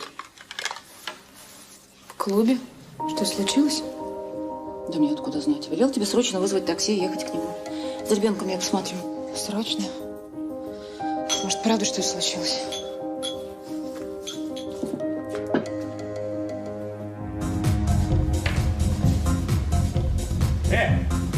Я 100 водки просил.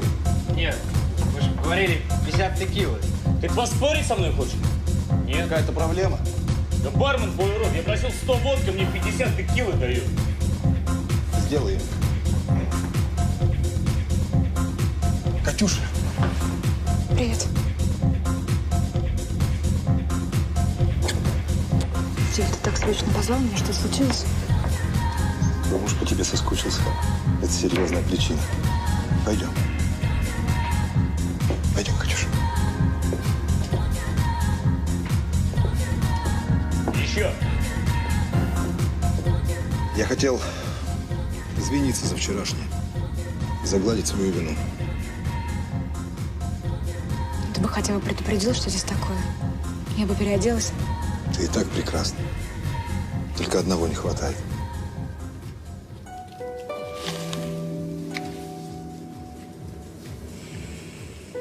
Адиль, не нужно, это очень дорого. Адиль. У тебя сейчас расходы с клуба.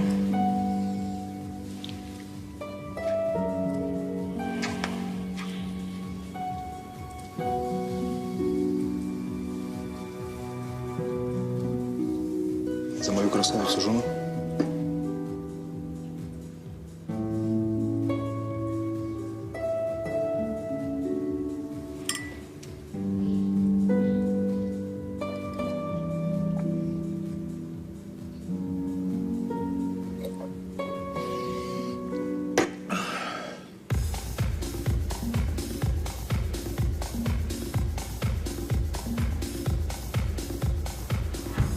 По-моему, ты не так все представлял, когда открывал клуб. Эти люди... Представлял. Мало ли, что я себе представлял. Столько бабла этот клубешник сожрал. Я ведь и на аренду, и на ремонт занял. У серьезных людей. Под большие проценты. Пора возвращать, а от клуба одни убытки. Если я буду пускать сюда только чистеньких хипстеров, я разорюсь еще быстрее. И тут должен кое-кому из этих. Ди, я могу чем-то помочь? Я верю в себя, Катюша. Я тоже в тебя верю. Мне бы 3-4 месяца, и бабки пойдут, точно. Мне вот сейчас на время заткнуть пасти кредиторам. Выплатить, ну, хоть часть долга. Может быть, машину продать, купить что-то попроще? Да какую нафиг машину? Попроси у матери. Ну, почему ты сам не попросишь? Я просил. Она отказала. Думает, если клуб закроется, я всю жизнь буду пахать в этом чертовом ресторане. Все намного серьезнее. Понимаешь, Катюша, намного серьезнее. Я уже не могу выйти из игры. Так вот зачем этот ужин. А я-то думала... Я просто соскучился по своей жене. Останься. Пожалуйста.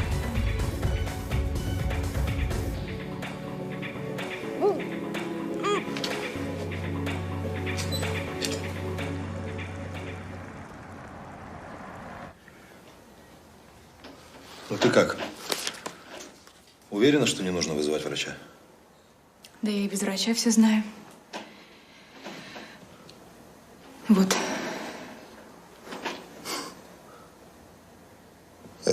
Это то, что я думаю? Да. Я беременна.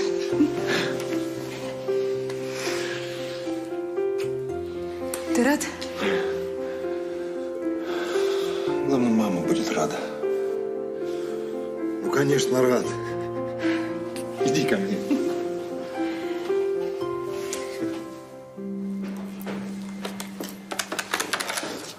Как там Катюша? Что там с ней такое приключилось? Вроде бы не болела. Сбылась твоя мечта, мама. Катя беременна. Ну, наконец-то, сынок. Адиль, поздравляю. Какое счастье в дом пришло. И я помню про договор. Деньги нужны сегодня. Ты их получишь. А вот и будущая мама моего внука.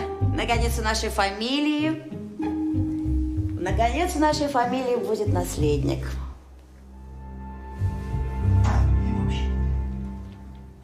Почему мы должны платить каким-то бандитам?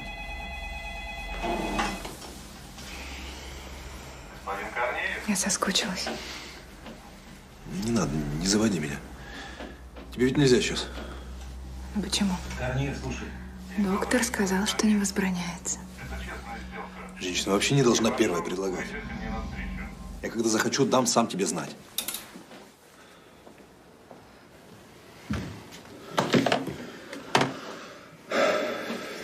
Анель, что происходит? Я твоя жена и хочу знать правду. Вляпался я, Катька. Серьезно вляпался.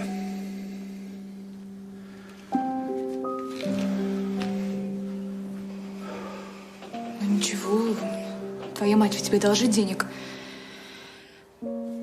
Я случайно услышал, как она тебе это сказала. Так что мне эти деньги? На пару недель заткнуть пасть кредиторам? Маленькая моя, давай уедем отсюда. Вот прям завтра соберемся и уедем. Денег, что мать даст, на первое время хватит, если не шиковать. А там я продам машину, устроюсь на работу.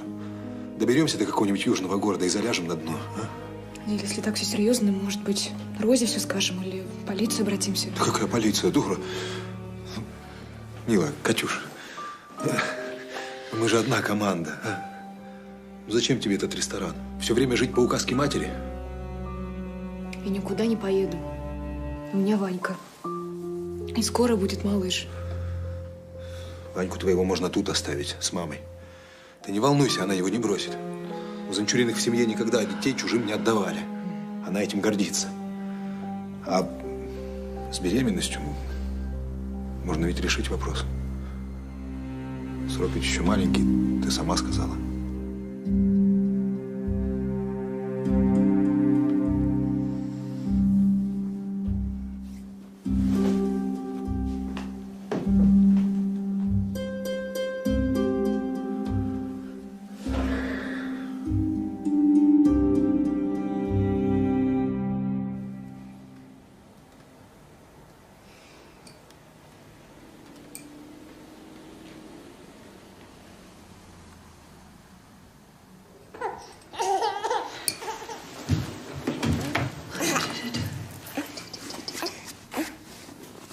А вот и тетя твоя.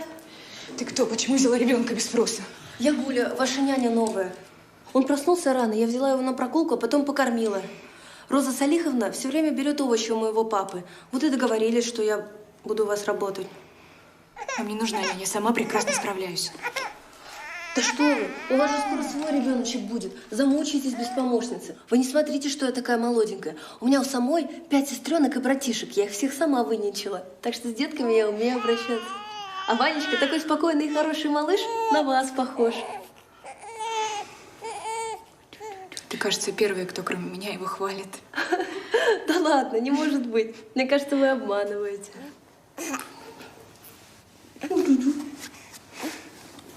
Давай на «ты». Давай. Катюша, бегаешь босая, пол холодный. Бегом наверх за туфлями и спускайся завтракать.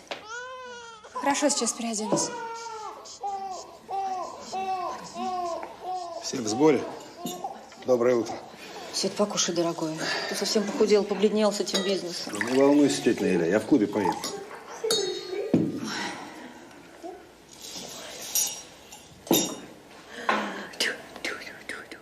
А кто это у нас тут такой глазастенький? Какой? Я, пожалуй, останусь на завтрак.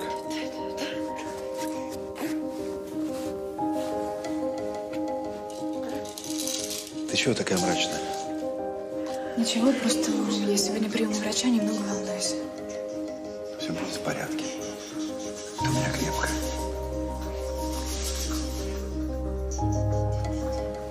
Дай подержу.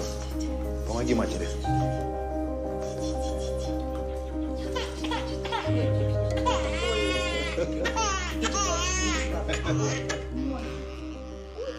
Я прошу, если родится мальчик, чтобы назвали Рашидом, как моего дедушку. Но невестка хочет по-русски. Это им с мужем решать, да. А я тебе перезвоню. Катюш, сначала мы с тобой поедем в цветочную фирму, заберем заказ для банкета, а потом в торговый центр. Лично я покупаю кроватку для будущего малыша. Кать,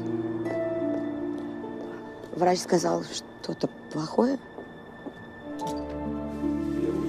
А почему не Дождался Почему? Зря смеешься. Хочешь, свожу тебя? Ну, я видела его по телевизору, я боюсь, если честно. Ну смотри, передумаешь, скажи. Хорошо.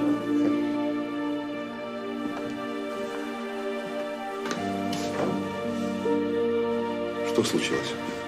Почему слезы? Ребенок. Он умер. Все, успокойся. У нас еще будут дети. Мальчик и девочка.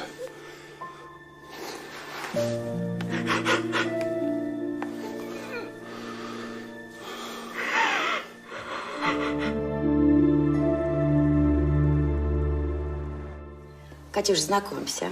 Это Камила Зариповна. Очень хороший врач-гинеколог и моя знакомая. Очень приятно. Я рассказала Камиле о твоей проблеме, и она согласилась посмотреть тебя. И покажи ей свои анализы. У тебя сохранились копии? Да, но мне врачи сказали, что нужно хотя бы 2-3 месяца, прежде чем начать обследование. А я считаю, что не нужно терять время.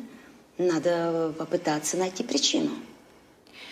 Роза Салиховна, давайте я сама решу, когда, у кого обследоваться. Кать, я понимаю, ты расстроена. Надо взять себя в руки, Катюш. Я же сказала, я не хочу. Ну, в принципе, врачи правильно сказали. Пусть восстановится цикл, гормональный фон. Но если вы надумаете, я готова всегда вас принять. Спасибо. Я пойду, много работы.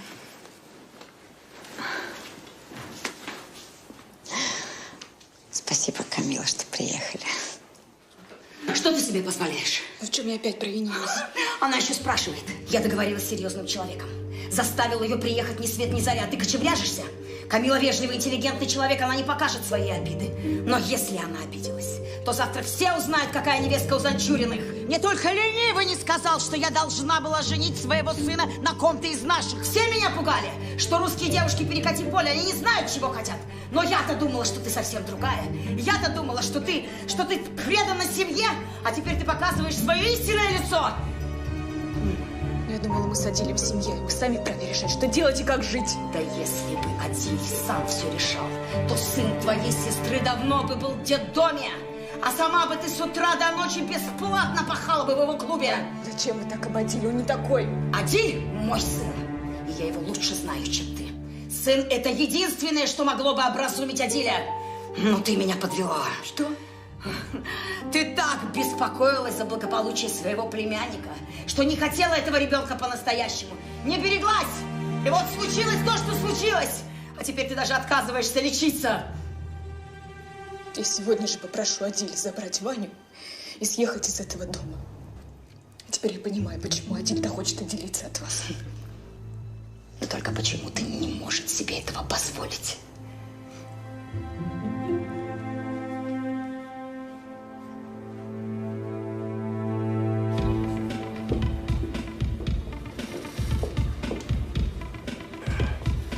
А эта тетя, кажется, к тебе.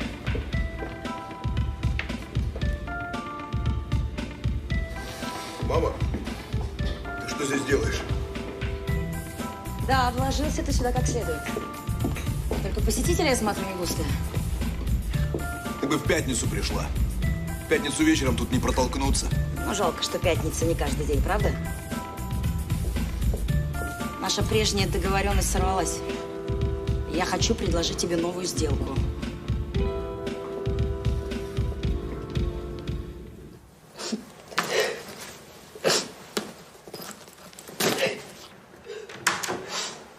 Гуленька, доброе утро. Где там мой хороший? Привет. Ты меня совсем разбаловала. Я теперь раньше 7 не просыпаюсь. Гуль, что случилось? Почему ты собираешь вещи? Тебя что, Роза уволила? Прости меня, Кать.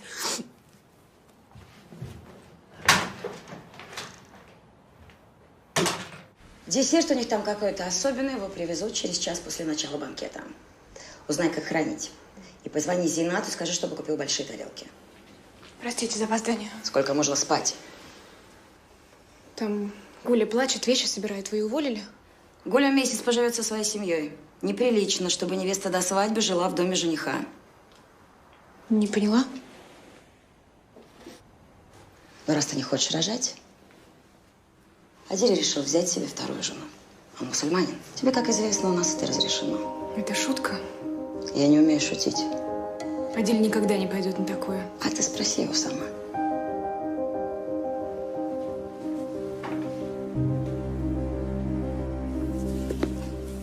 Держи, за прошлый месяц. На следующей неделе будут еще. Спасибо, Адиль. О, ну, я больше не могу работать в клубе, извини. Я выплачу тебе зарплату. До конца месяца все получишь, клянусь. Это дело не в этом. Точнее, не только в этом. Ну, просто когда я к тебе устраивался, ты говорил, что это будет модный клуб для продвинутой молодежи. А у тебя тут тусуются какие-то быки, решают там свои дела. Или как это у них называется. Слушай, ну, дай мне расплатиться за ремонт. Я их всех разгоню. Будет тебе модное место. Но это моя цель. Нет, извини, но у меня нет времени ждать. А ты вот завязывал бы с этим. Понял. Спокойно, спокойно. Но просто правда видно, что ты под кайфом. Лучше сейчас тормозни, а то потом будет тяжелее.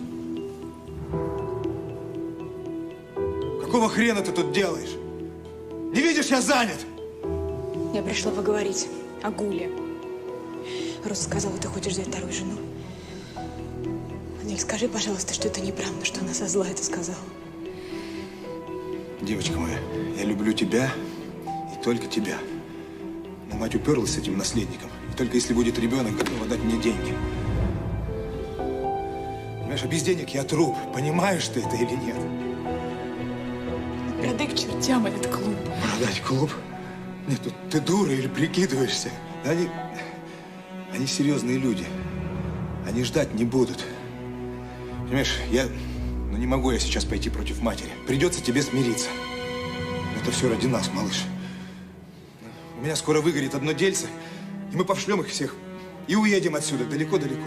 Только ты и я. Ты хочешь, чтобы я смирилась, чтобы у моего мужа была вторая жена? Зачем ты повторяешь эти глупости? По документам ведь у меня одна жена. И все эти обряды ничего не значат. Все будет хорошо, малыш. Доверься мне.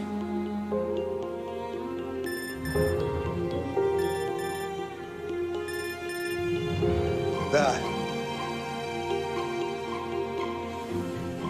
Послушай, я тебе сейчас все объясню. Мне опять отказали в кредите. Я тебе обещаю, деньги будут. Да. Да, на этот раз уверен. Да.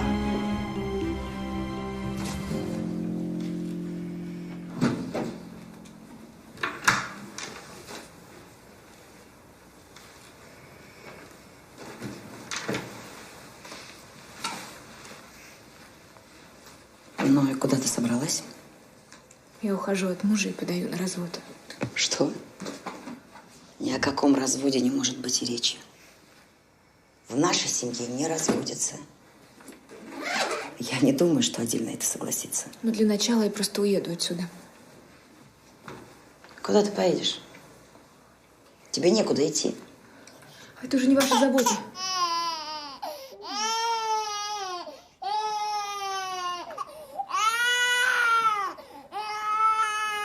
Я прошу тебя. Останься. Ну, хотя бы до свадьбы. Не позорь меня перед роднёй. Вы хотите унизить меня до конца? Я немало для тебя сделал. Прошу тебя только об этом. А потом можешь идти куда хочешь.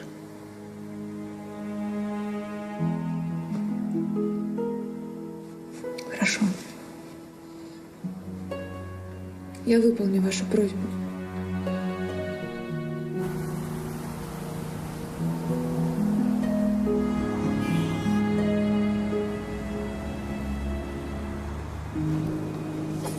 Спасибо.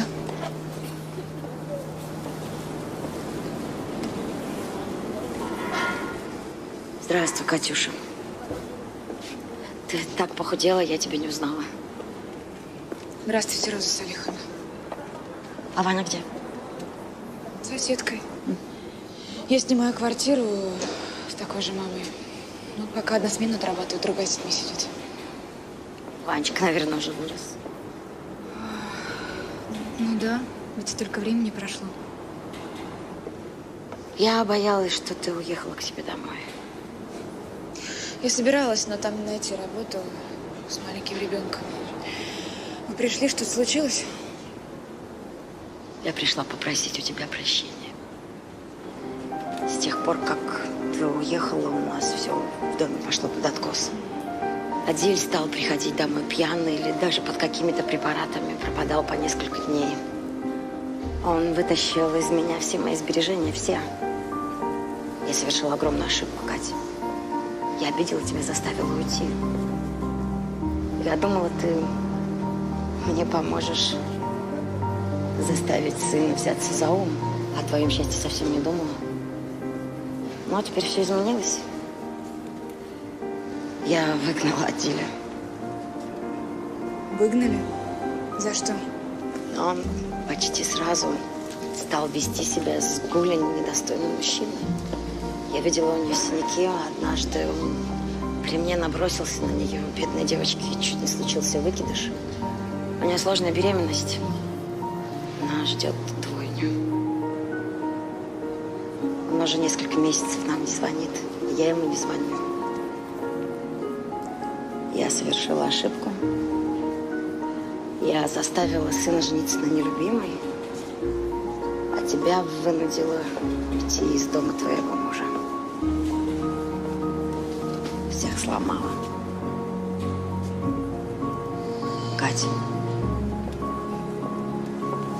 я прошу тебя, вернись.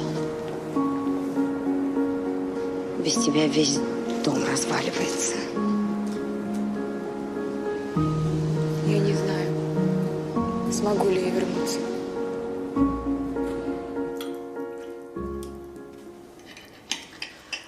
Цены растут как бешеные. А у нас в этой неделе народу совсем не было.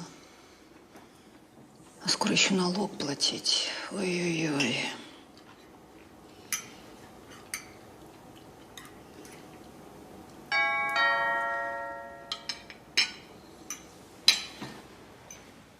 Кого шейтан на ночь глядя принес?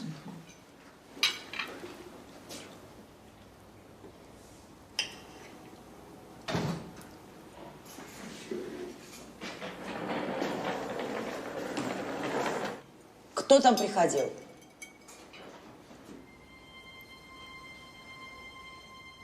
Доченька. Простите, что мы на ночь глядя. Катюша. Ой, это ты скорее. Кать, я как раз мясо из духовки хотела доставать. Проходи. Коля, не нужно, я сама все достану. Ты иди отдыхай. Да ты что? Ты же старшая жена. Проходи, я все подам. Как ты сказала? Старшая жена?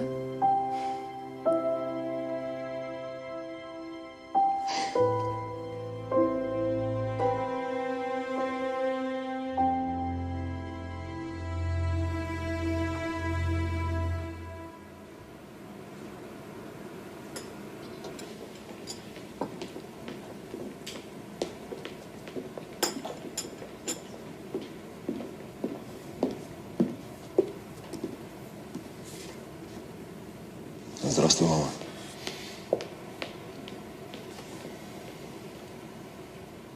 Здравствуй.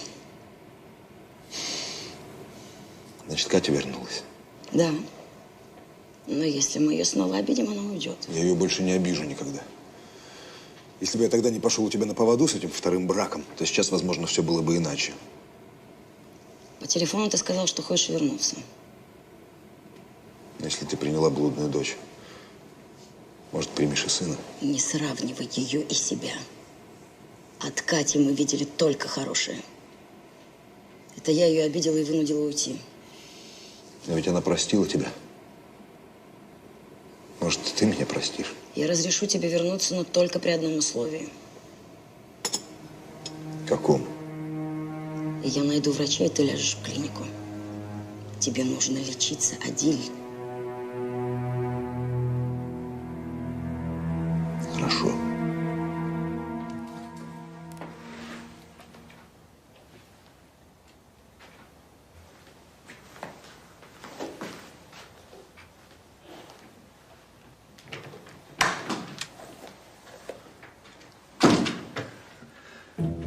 Надолго твоей гордости хватило. Жрать захотела и вернулась. Старшая жена. Меня твоя мать попросила. Ты насовсем вернулся? Да. Это ведь мой дом. Ты не забыла? Приполз вот. Хотя поклялся больше эту змею не видеть. Ну ничего. У меня тут выгорит одно дельце. И пошлю ее к чертям. Заберу тебя отсюда. Я вернулась помогать в ресторане, а не к тебе. Я тебя обидел, я знаю. Но теперь все будет по-другому. Я уже почти нашел выход, малыш. Просто дай мне еще один шанс, а? Нет. Ну и пошла ты. У меня ведь еще одна жена есть. Ты забыла?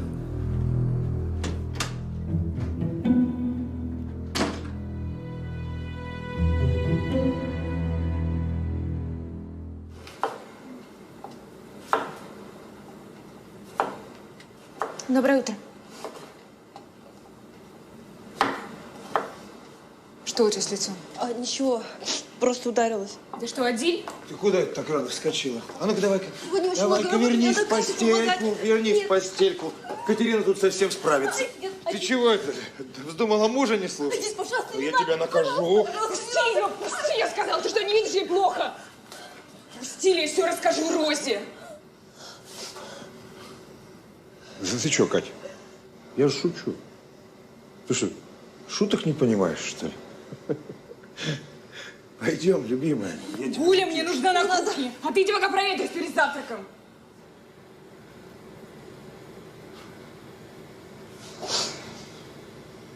Ну ничего.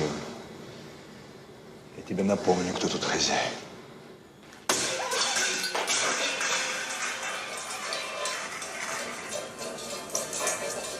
Он тебя бил? Да, всю ночь. Еще другое. У меня опять появилась кровь. Сейчас же поедем в больницу. И запомни, если он тебя хоть пальцем тронет, кричи. Я и Роза на твоей стороне, поняла? Катя, зачем ты меня защищаешь? Я ведь так виновата перед тобой. Это из-за меня Адиль стал таким злым, потому что ты ушла. Все, не говори ерунды. Иди собирайся, сейчас поедем в больницу. Иди!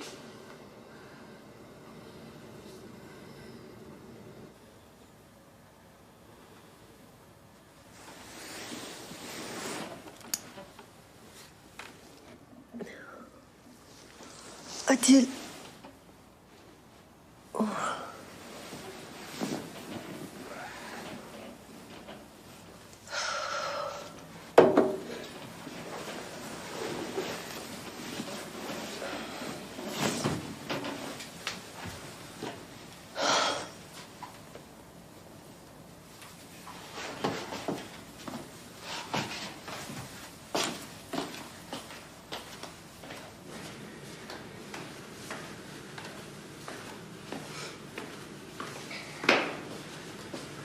Да, сейчас попробую.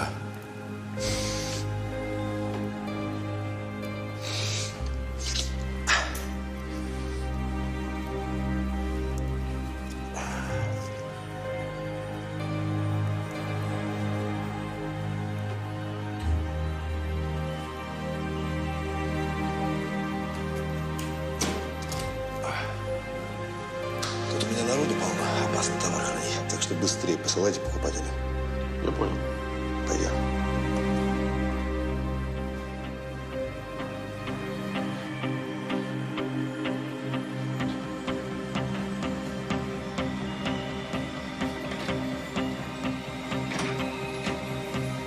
Удачи.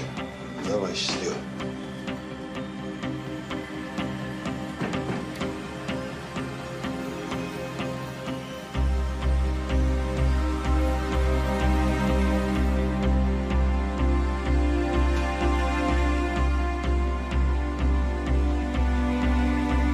Ты? Ты как тут? Ты тут разнюхиваешь? А мужа решил рассказать. Я тебя ща! Я тебя ща!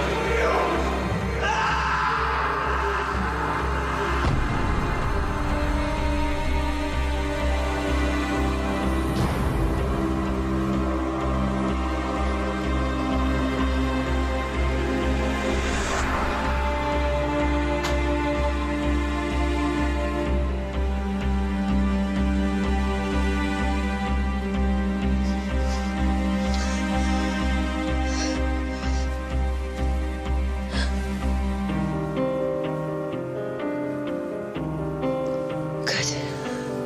Катя. Гуля.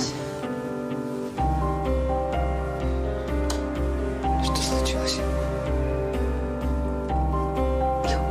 Я убила нашего мужа. Что?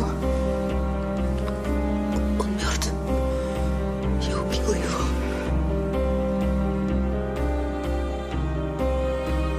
Это его кровь.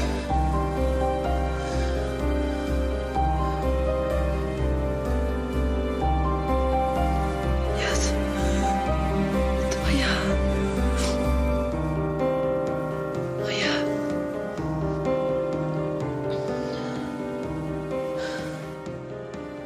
Счастье, что детки выжили, а уж вес наберут, мы позаботимся. Я придумал меню на неделю. Только любимая еда нашей Гули. Бедная девочка. Все в один день.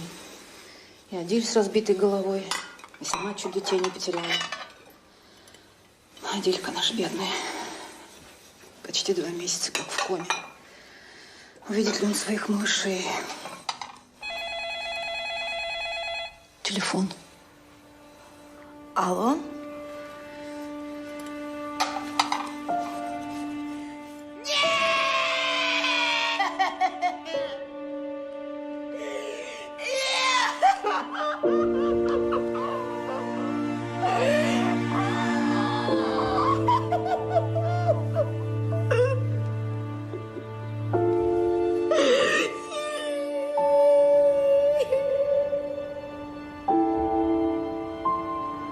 Примите мои соболезнования. Такой молодой просто в голове не укладывается. Спасибо. Простите, как вас зовут? Светлана. Мой муж, он земляк Розы. Вон он стоит вместе с нашим сыном. Да, у мужа и сына, я помню, они были у нас на свадьбе. Вы, должно быть, очень любили мужа, если согласились на вторую жену. Любила. Мы с мужем люди светские, выросли при СССР. Тогда все иначе было. Но мне непонятно, Как можно терпеть унижение, пусть даже ради любви? Меня никто не унижал. От рода Салиховны я видела только помощь и поддержку. Запомни главное. Ты единственная законная жена ее сына. И у тебя гораздо больше прав, чем тебе кажется. Если что, обращайся. Максим опытный юрист, он проконсультирует. Спасибо, но я думаю, что это не понадобится. Вы извините, но мне пора.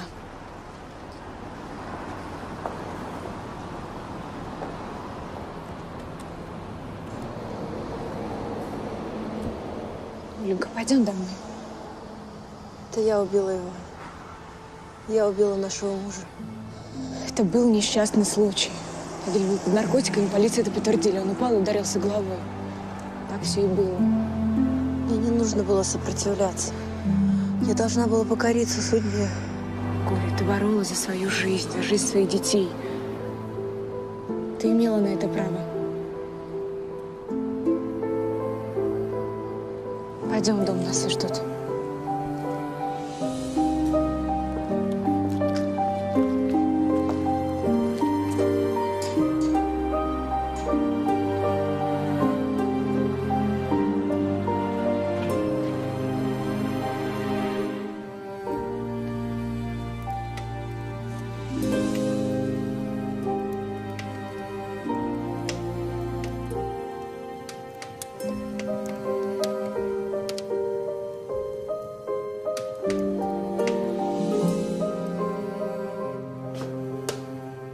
Пойду картошки на завтра почищу.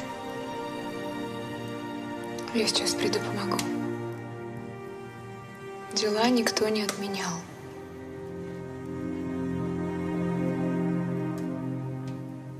Теперь все это на тебе.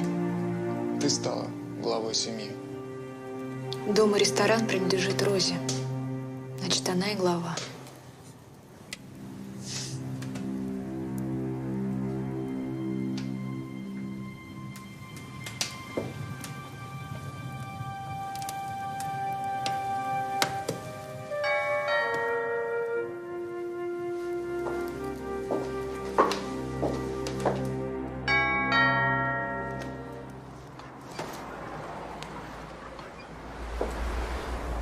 Добрый вечер. Вы кого-то ищете? Хозяйку позови. Я хозяйка, я вас слушаю. Вы, наверное, Катерина, вдова Аделя. Мы с вашим супругом были деловыми партнерами. Я приехал забрать товар, который хранится в вашем доме. Проходите.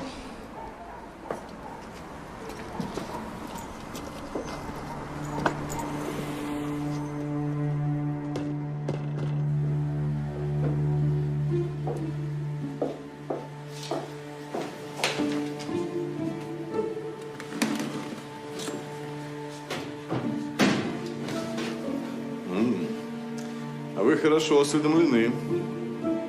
Адель говорил вам что-то? Я не знаю, что там и знать не хочу. Забирайте и уезжайте.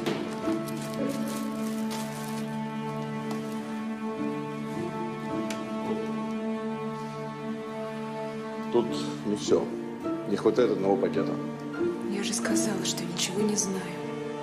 Мой муж не посвящал меня в свои дела. Зря играешь со мной. Девочка, меня наивными глазками не обманешь. Я таких лживых сучек насквозь вижу. Пожалуйста, я ничего не знаю. Этот пакет стоит 50 тысяч баксов, как раз как 2 твои почки. Принеси его. Иначе я у тебя их вырежу. Клянусь, я не знаю, где он. Ладно. Ладно. В любом случае, за товар отвечал твой муж. Соответственно, его долги – это твои долги. Значит, придется отдавать деньгами. У меня нет денег. Ресторан еле на плаву держится. У нас 3 маленьких детей. 3 детей? Ай да, Адель. Ну, хоть в чем-то он был профи. Ладно. Так уж и быть. Пойду навстречу многодетной матери. Отдавать будешь частями. Через неделю позвоню, скажу, куда принести первую часть.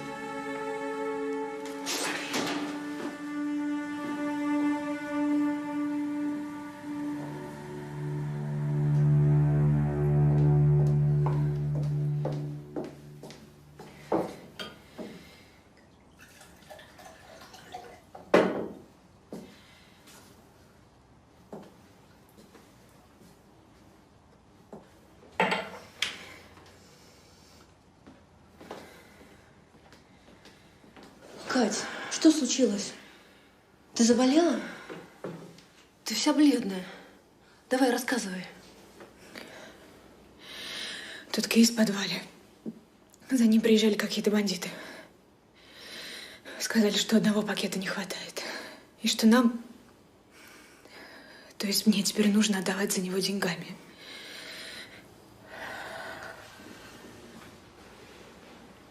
Он и после смерти нас не оставляет. Это все из-за меня. Нужно все рассказать Розе. Все рассказать. И пусть даже она меня убьет своими руками. Не вздумай ничего рассказывать, поняла? Она и так после похорон еле живая ходит. Ты хочешь добить ее? Нет.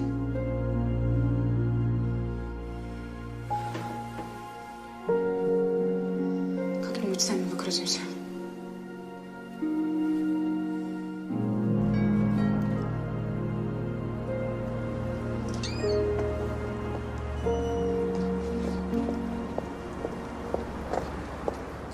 Здравствуйте. Здравствуйте. Занчурина Роза Салиховна тут проживает? Да, это моя свекровь. Можете за нее расписаться? Давайте. Угу.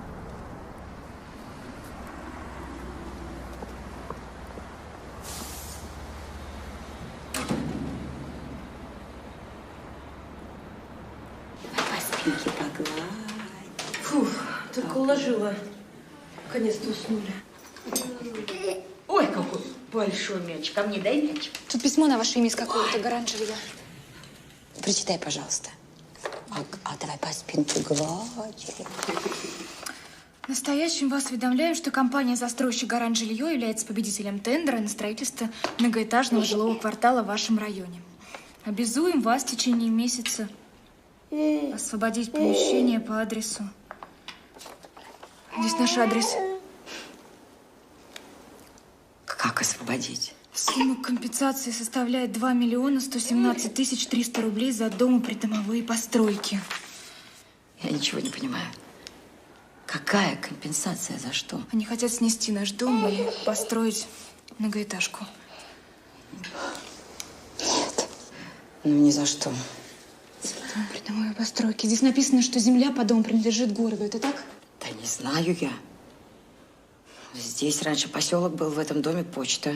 В 90-е все развалилось, почту закрыли. Мой муж купил этот дом почти в разрушенном состоянии.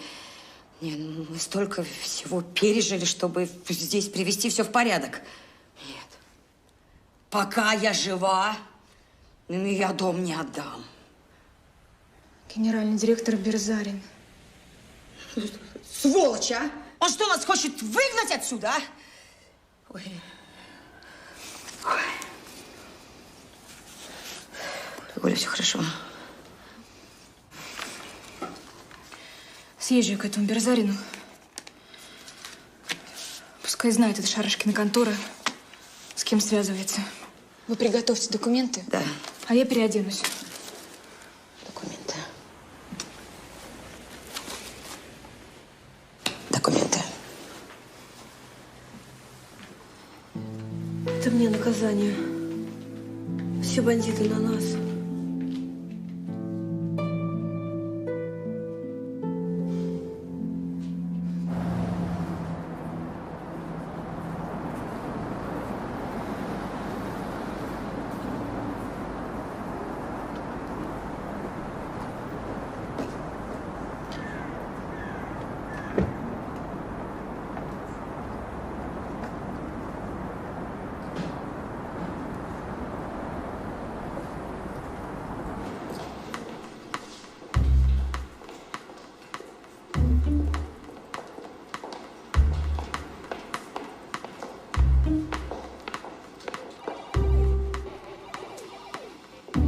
Здравствуйте. Здравствуйте.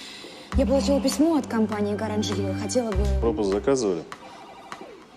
Нет, не у меня... Вот телефон. Пожалуйста, звоните, договаривайтесь, пусть за вами спускаются. Спасибо.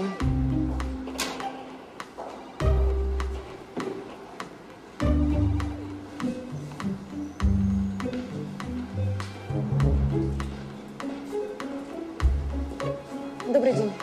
Меня зовут Екатерина Занчурина. Мы получили письмо от вашей компании по поводу сноса. Хотела бы обсудить это с вашим начальством.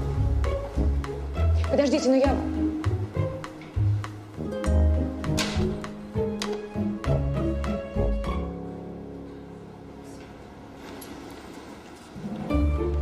Заказ для гараж-жилья. Уходите.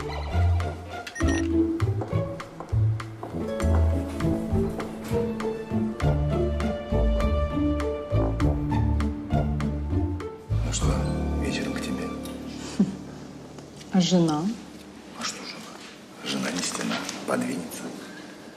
Хорошо. Здравствуйте. Здравствуйте. Здравствуйте, мадам. Где расписаться? Наша семья получила от вас письмо. Я бы хотела поговорить с господином Берзариным.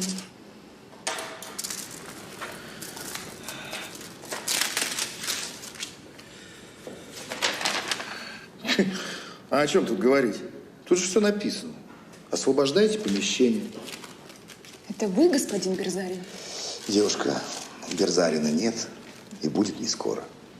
Ничего, я подожду.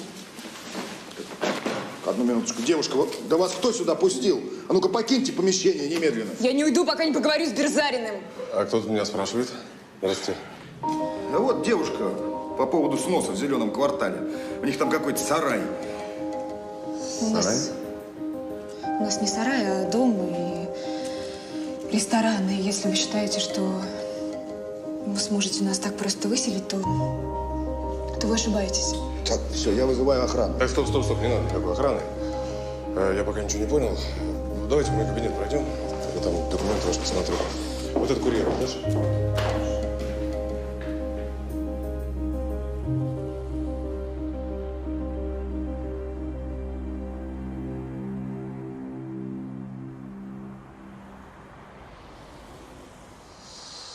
Простите, как могу к вам обращаться?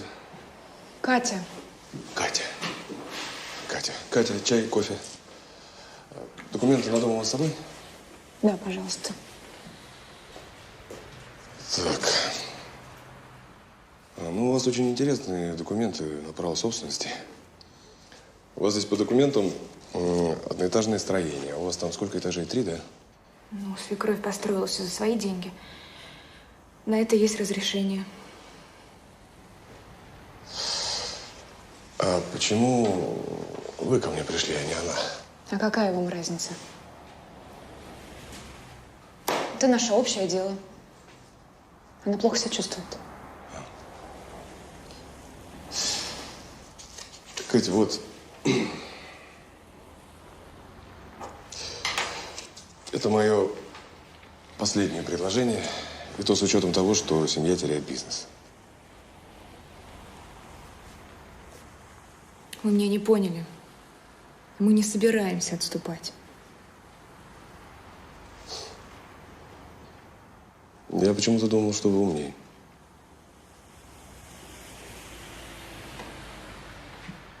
До свидания, господин Берзарин. Всего доброго.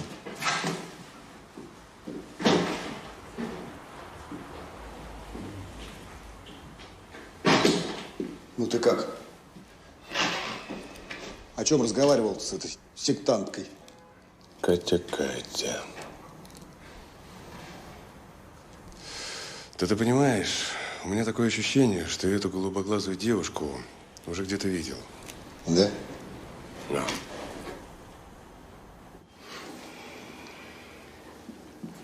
Спасибо, что согласился помочь, Максим. Мы у тебя в долгу. Вы мне ничего не должны, тетя Роза. Тут так хорошо. Мне у вас даже лучше, чем дома. И Спасибо. Мы редко собираемся за большим столом. А когда родителями квартиру купили, я вообще отрезанный ломоть. И баранина у вас, конечно, ну, как у бабушки. Тетя Неля, это вы приготовили? Нет, это Гуля постаралась. Гуля? Просто удивительно. А как вы все успеваете? Еще и с 2 малышами. Да, они спокойные. Максим, Да. вам удалось посмотреть документы? Да, конечно. Можно, тетя Неля? Дело непростое. Дом приобретен в 90-х, как нежилая постройка, но вашему мужу удалось переоформить его в жилой фонд. Однако по документам земля под домом принадлежит городу, а значит, если администрация на стороне застройщика, шансов у нас мало. Единственное, что мы можем, это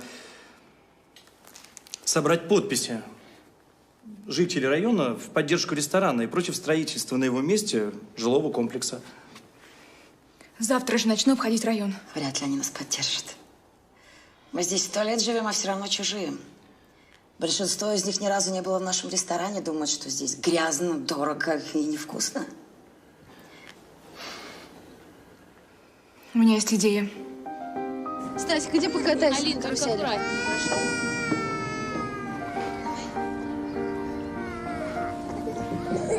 Мальчишка-то русский. Точно. Маречка, ну не плачь.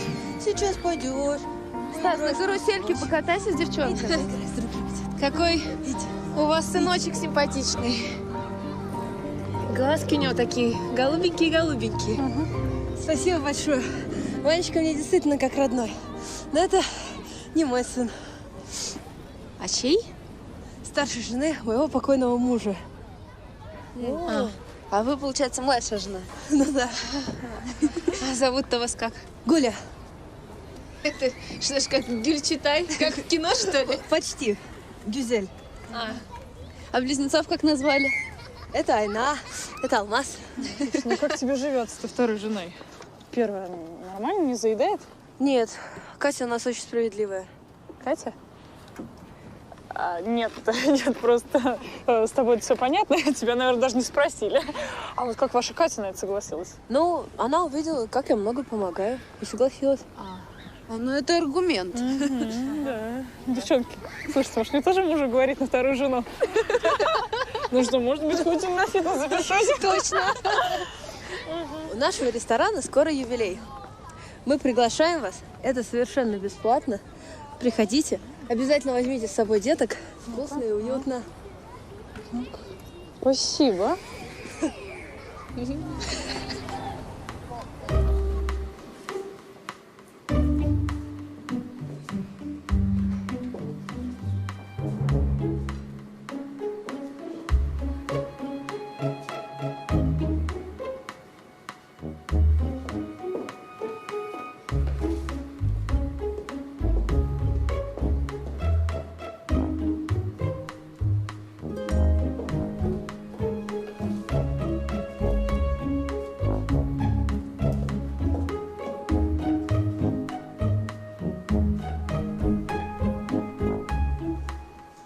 Зря мы это.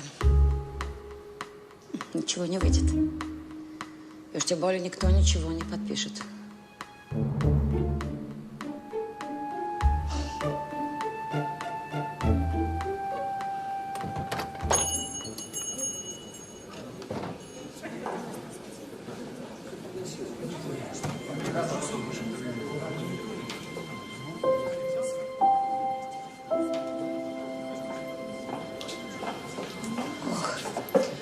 Здравствуйте.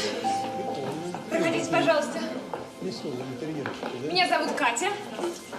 А это Роза, хозяйка этого ресторана.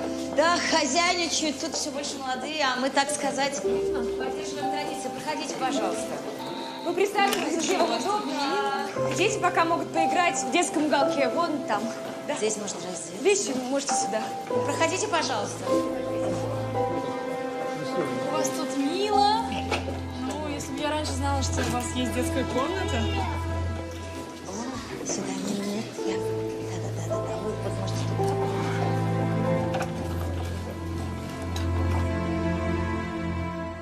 Пожалуйста. Спасибо большое. У вас все так вкусно. Это вы здесь готовите? Ну, конечно. Дадите потом рецептик этого салата? Это очень просто. У мужа юбилей в следующем месяце. Мы с удовольствием отпразднуем у вас. Ну, с удовольствием, но я не уверена, что мы будем работать в это время. В смысле, вы закрываетесь? Нас закрывают. Дом идет под снос. На этом месте хотят построить какой-то ЖК. Чего? Да не скоро у нас уже на головах будет строить свои высотки. Да. Уже припарковаться негде. Ну, мы Совсем можем как-то обнаглели. помочь вам. Катя. Да. Вы можете подписать петицию, Против строительства. Ой, давайте я подпишу. Да. И вот и я подпишу тоже. Я тоже Давайте подпишу. я подпишу. Спасибо.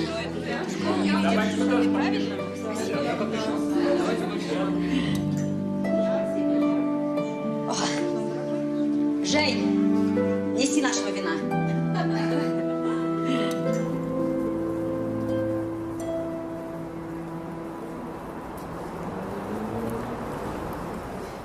Поверить не могу, что нам отказали. Максим, ну ведь можно подать апелляцию, хоть что-то сделать. Бесполезно, Катенька. У них здесь все схвачено, неужели ты не поняла?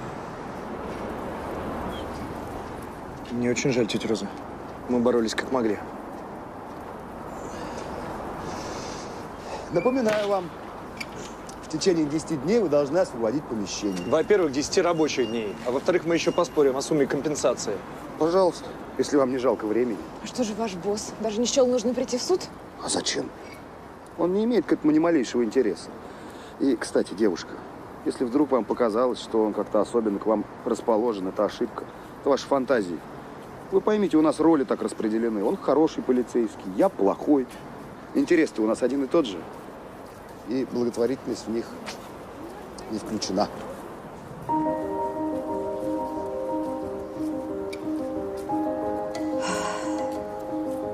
Ну, пора домой.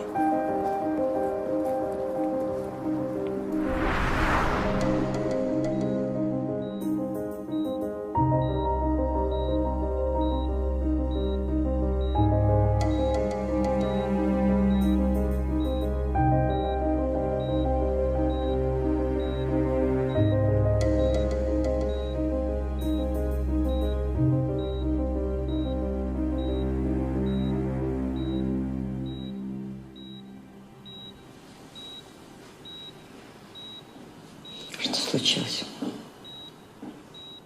У вас инфаркт. Но доктор сказал, что все будет хорошо. Главное не волноваться. Хотя же я устала. Теперь я обуза. Не говорите так, никакая вы не обуза. Без вас не было бы нашей семьи. А за дом мы еще поборемся. Я хочу, чтобы ты выполнила мою просьбу, вернее, мою волю. Возьмите деньги у этих людей и разделите с Гулей. Возьми и будь свободна. Катя, ты умная, ты красивая, ты еще молодая. Ваня совсем подрос. Катя, тебе нужно строить свою жизнь, выйти замуж. Вы меня гоните.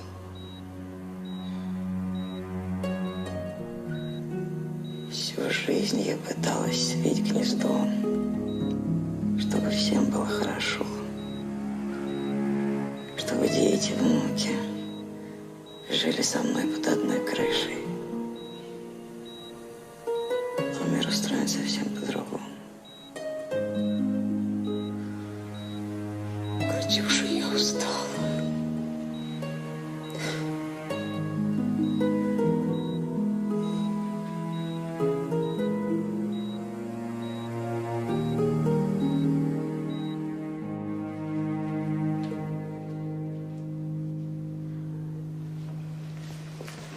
Вот сидит стервятник и не уходит. Я говорила, ты в больнице, а он никак на покое не оставит. Неля, все нормально. Свари, пожалуйста, кофе, если можешь.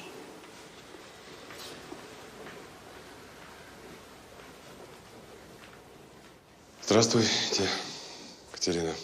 Здравствуйте, Егор.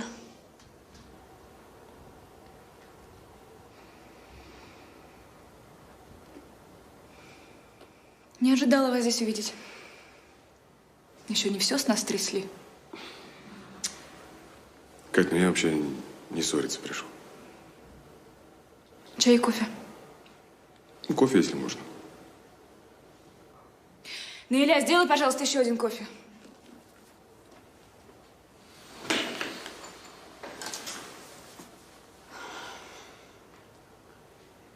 Ну и что же вы хотите? Суд вы выиграли. У нас есть еще пару недель, чтобы переехать. Или вы приехали нас поторопить? Нет, совсем не за этим. Совсем не за этим. Просто стало интересно, ну, почему такая молодая, красивая девушка так яростно защищает чужое добро. А это и мое добро тоже. Я вдова сына владелицы и управляющая рестораном. Ну, насколько я понял, здесь где-то еще одна вдова гуляет, да?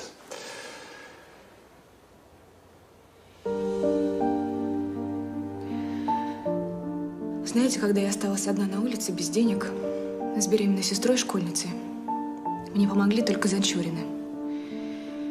И приняли ребенка моей сестры. Они моя семья, я за них в ответе. А остальное вас не касается. Простите, Катя, я совсем не хотел вас обидеть. Я понимаю ваш выбор, уважаю, помочь семье. Я хочу вам посодействовать. Не поняла. Я помогу купить вам квартиру. Большую квартиру в лучшем районе. Уже дом сдан в эксплуатацию, новостройка. И предлагаю вам работать у меня в офисе.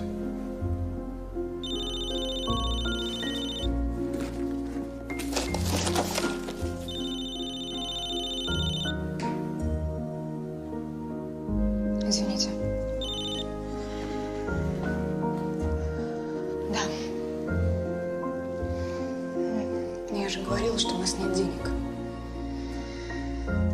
Ресторан закрывается, мы практически на улице. Хорошо, я постараюсь найти.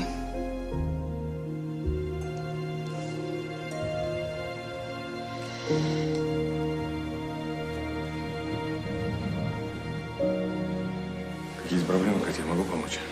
Это не ваше дело. Значит так, работать я у вас не буду. Об остальном мы подумаем. Подумайте, Катя. Когда примете решение, позвоните мне. До свидания. До свидания.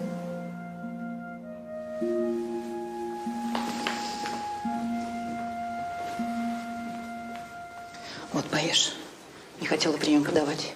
Еще не хватало кормить этого людоеда. Он не людоед, он бизнесмен. Это одно и то же. Предложил помочь купить квартиру в жилом квартале, который они построили ближе к Москве. Так это хорошо. Ну, то есть лучше, чем их жалкая компенсация.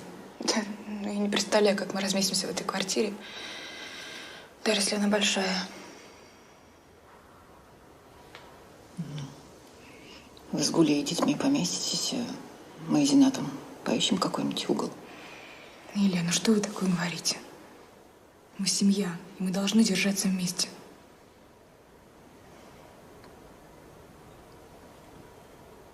Вы, наверное, ничего не ели с утра. Давайте за вами поухаживаю.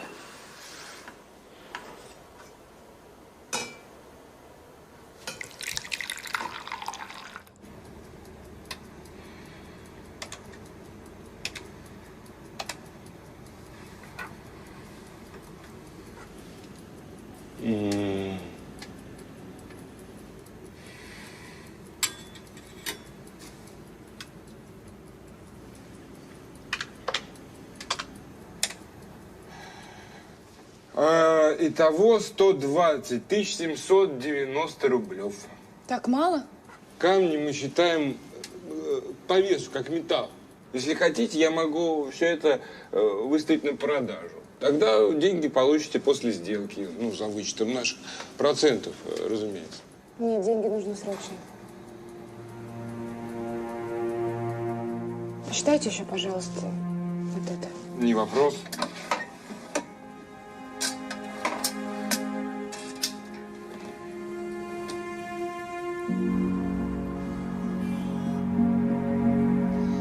Значит так, есть одна девушка, и мне кажется, что у нее серьезные проблемы. Нужно последить, выяснить, что за проблемы, и доложить мне. Сделаем. Девушку зовут Катерина. Катя Санчурина.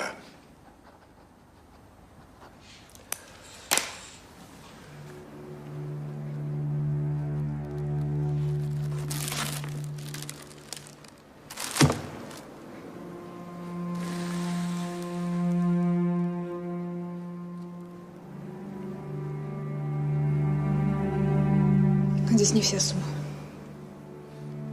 Нам удалось собрать только 2/3. Я прошу отсрочку хотя бы на неделю.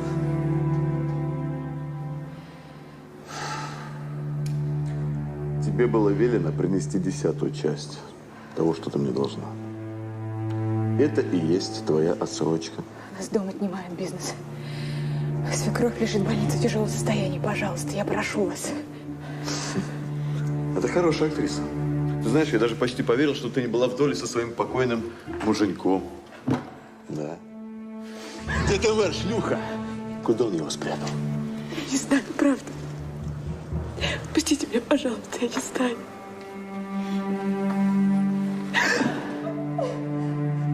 А если мы с тобой сейчас развлечемся, то все по очереди, а? Может быть, тогда вспомнишь? Девушку отпустите. А ты кто такой? Спокойно, ладно. Тихо, спокойно. Девушку отпустите. Деньги я тебе принес. А говорила бедная вдова. Защитить некому. Ну что ж, давай посмотрим, что ты там принес. Смотри.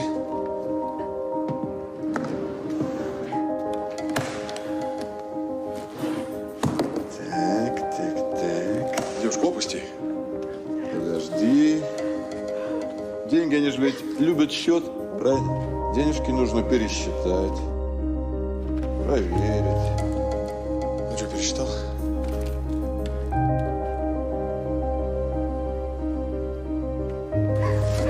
Тихо, тихо. Мы уходим. Ну, стоять! Стоять, я сказал!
Здравствуйте. Здравствуйте.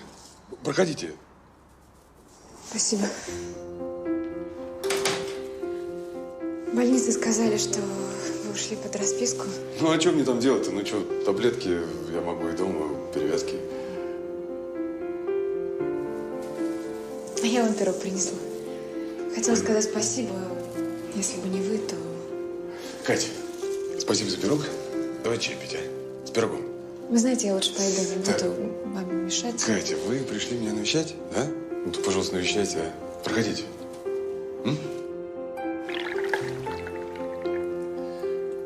Спасибо.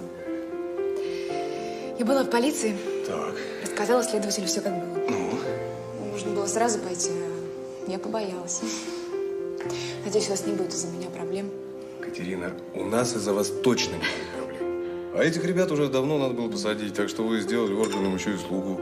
Могли взять с поличным.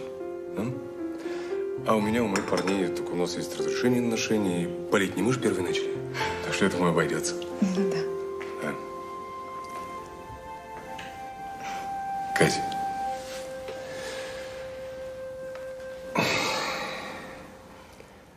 Я ведь тебя даже не сразу узнал тогда в офисе. Нет, правда, твоя кепка, твоя куртка. Лицо ужасно грустное. Кольцо на пальце. Я все время вспоминал веселую девчонку.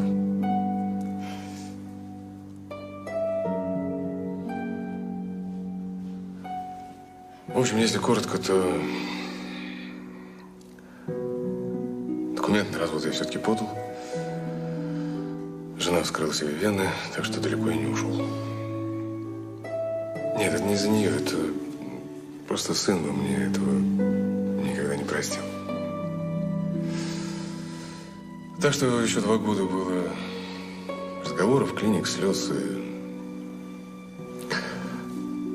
А потом ее нашли мертвую в каком-то притоне на окраине города.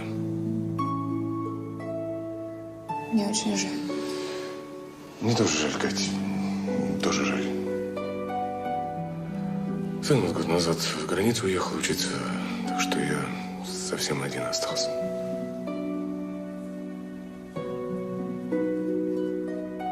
Катя, я очень хотел тебя найти, правда.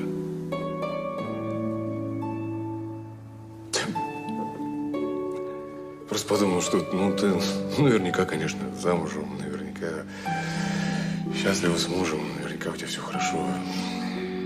Обо мне ты и думать не забыла. Ты добрый.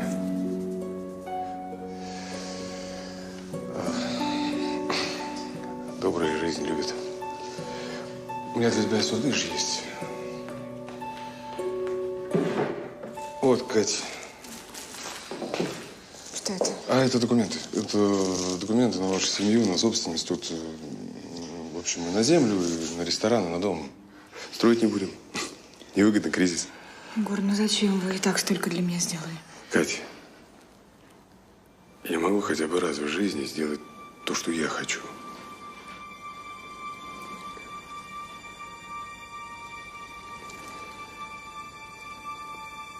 Я не могу так.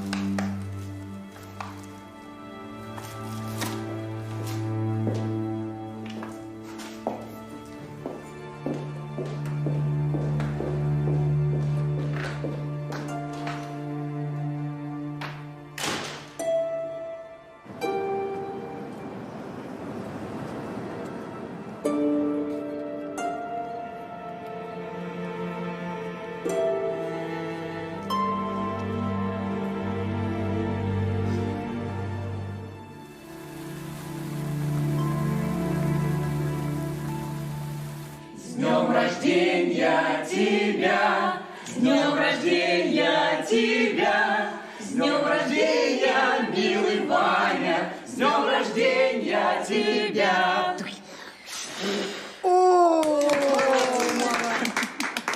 А теперь подарки! Идите тоже, посмотрите.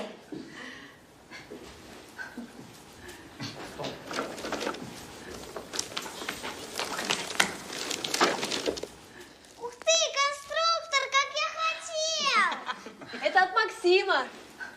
Максим, ну зачем такие дорогие подарки? Ну, перестаньте, просто хотелось Ваньку порадовать. Он же мне как родной уже. Да и вы все тоже. А мы тебя тоже полюбили, Максим.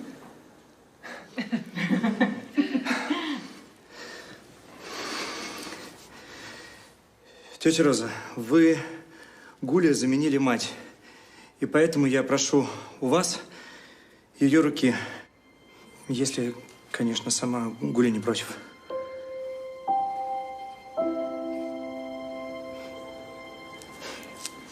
А я буду только рада. Я пойду еще чай поставлю. Кать, ты не поможешь мне?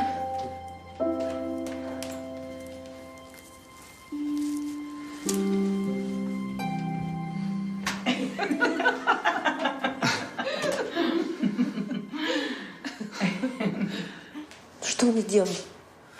Конечно, соглашаться. Ну как я могу согласиться? Ведь тогда мне придется рассказать всю правду про Адиля. Максим мне этого никогда не простит. Гуля, послушай, у каждой женщины есть свои секреты от мужа. И не обо всех он должен знать. Я понимаю, что тебе сейчас тяжело, у тебя груз на сердце. И это только твое решение, ничье больше. Ты хочешь быть с ним? Ты готова дать своим детям чудесного отца и стать для Максима хорошей женой? Конечно. Тогда не говори ему ничего. Никогда. Муля, послушай, никто из нас не святой. Стань для Максима той женой, о которой он мечтает. Вот, только что почтальон принес. Спасибо, Жень.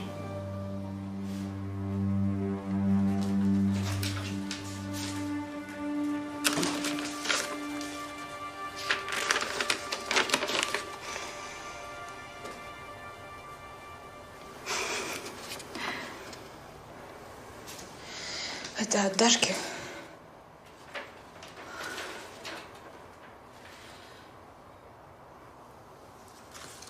Это от Даши. Она скоро приедет. Пожар, пожар, пожар. Где пожар? Где пожар? Где пожар? Пожар, пожар. Гуля, открой! Все, я поехала на заправку. На заправку, на заправку. Я тоже приеду, я приеду. Я приеду.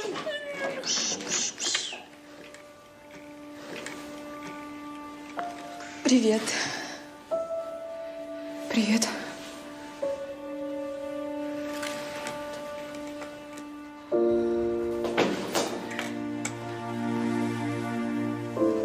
Монечка.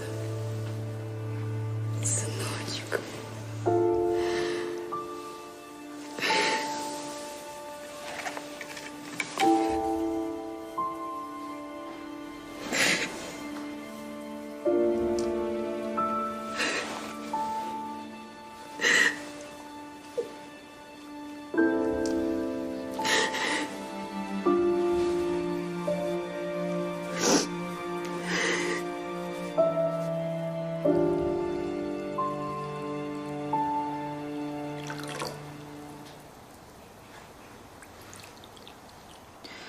Я рада, что с тобой все хорошо. Я все это время думала, как ты, что... Если бы я знала, что твоя мечта сбылась, мне бы легче жилось.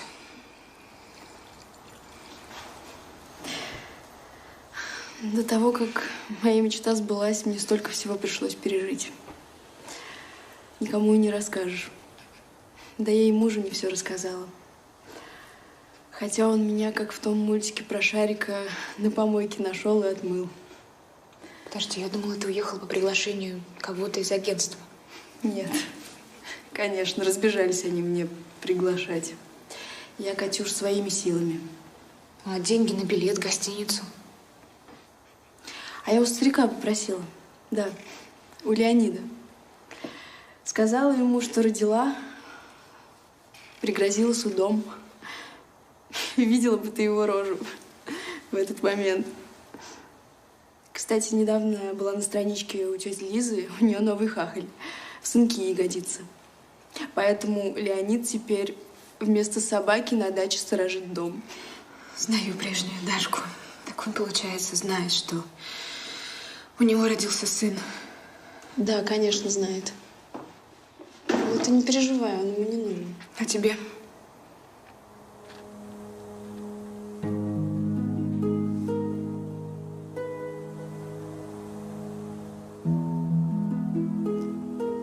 Ну, а как ты думаешь?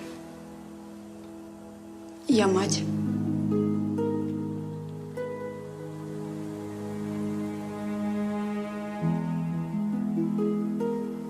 Или уже нет? Прости, мне пришлось его усыновить.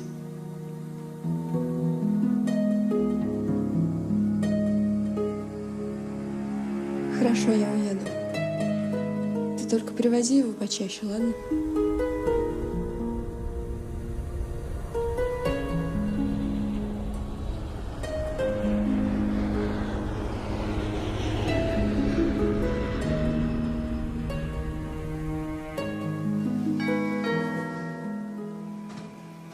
Здравствуйте, я могу видеть Катерину? Да, проходите. Спасибо. Здравствуй, Катя. Здравствуй. Ты позволишь? Да, конечно. Катя, я хотел сказать... Ты ушла тогда, я вдруг понял, что совершаю страшную ошибку. Мне нельзя тебя отпускать. Я очень надеюсь это исправить.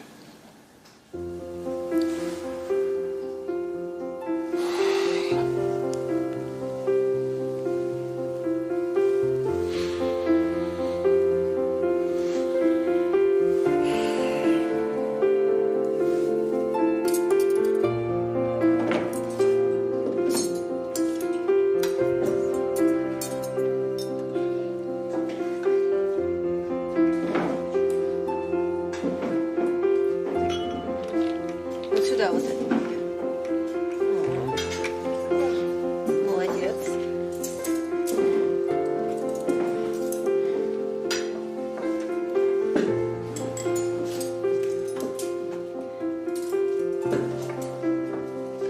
Сердце, беляш. 50 лет все скачет, как девочка. А я с тебя пример беру. Ну, как хорошо, что вы приехали с Егора. Ай, Ваню с собой привезли. Я же знаю, каково это ресторан открывать. Да, устаем, совсем не высыпаемся.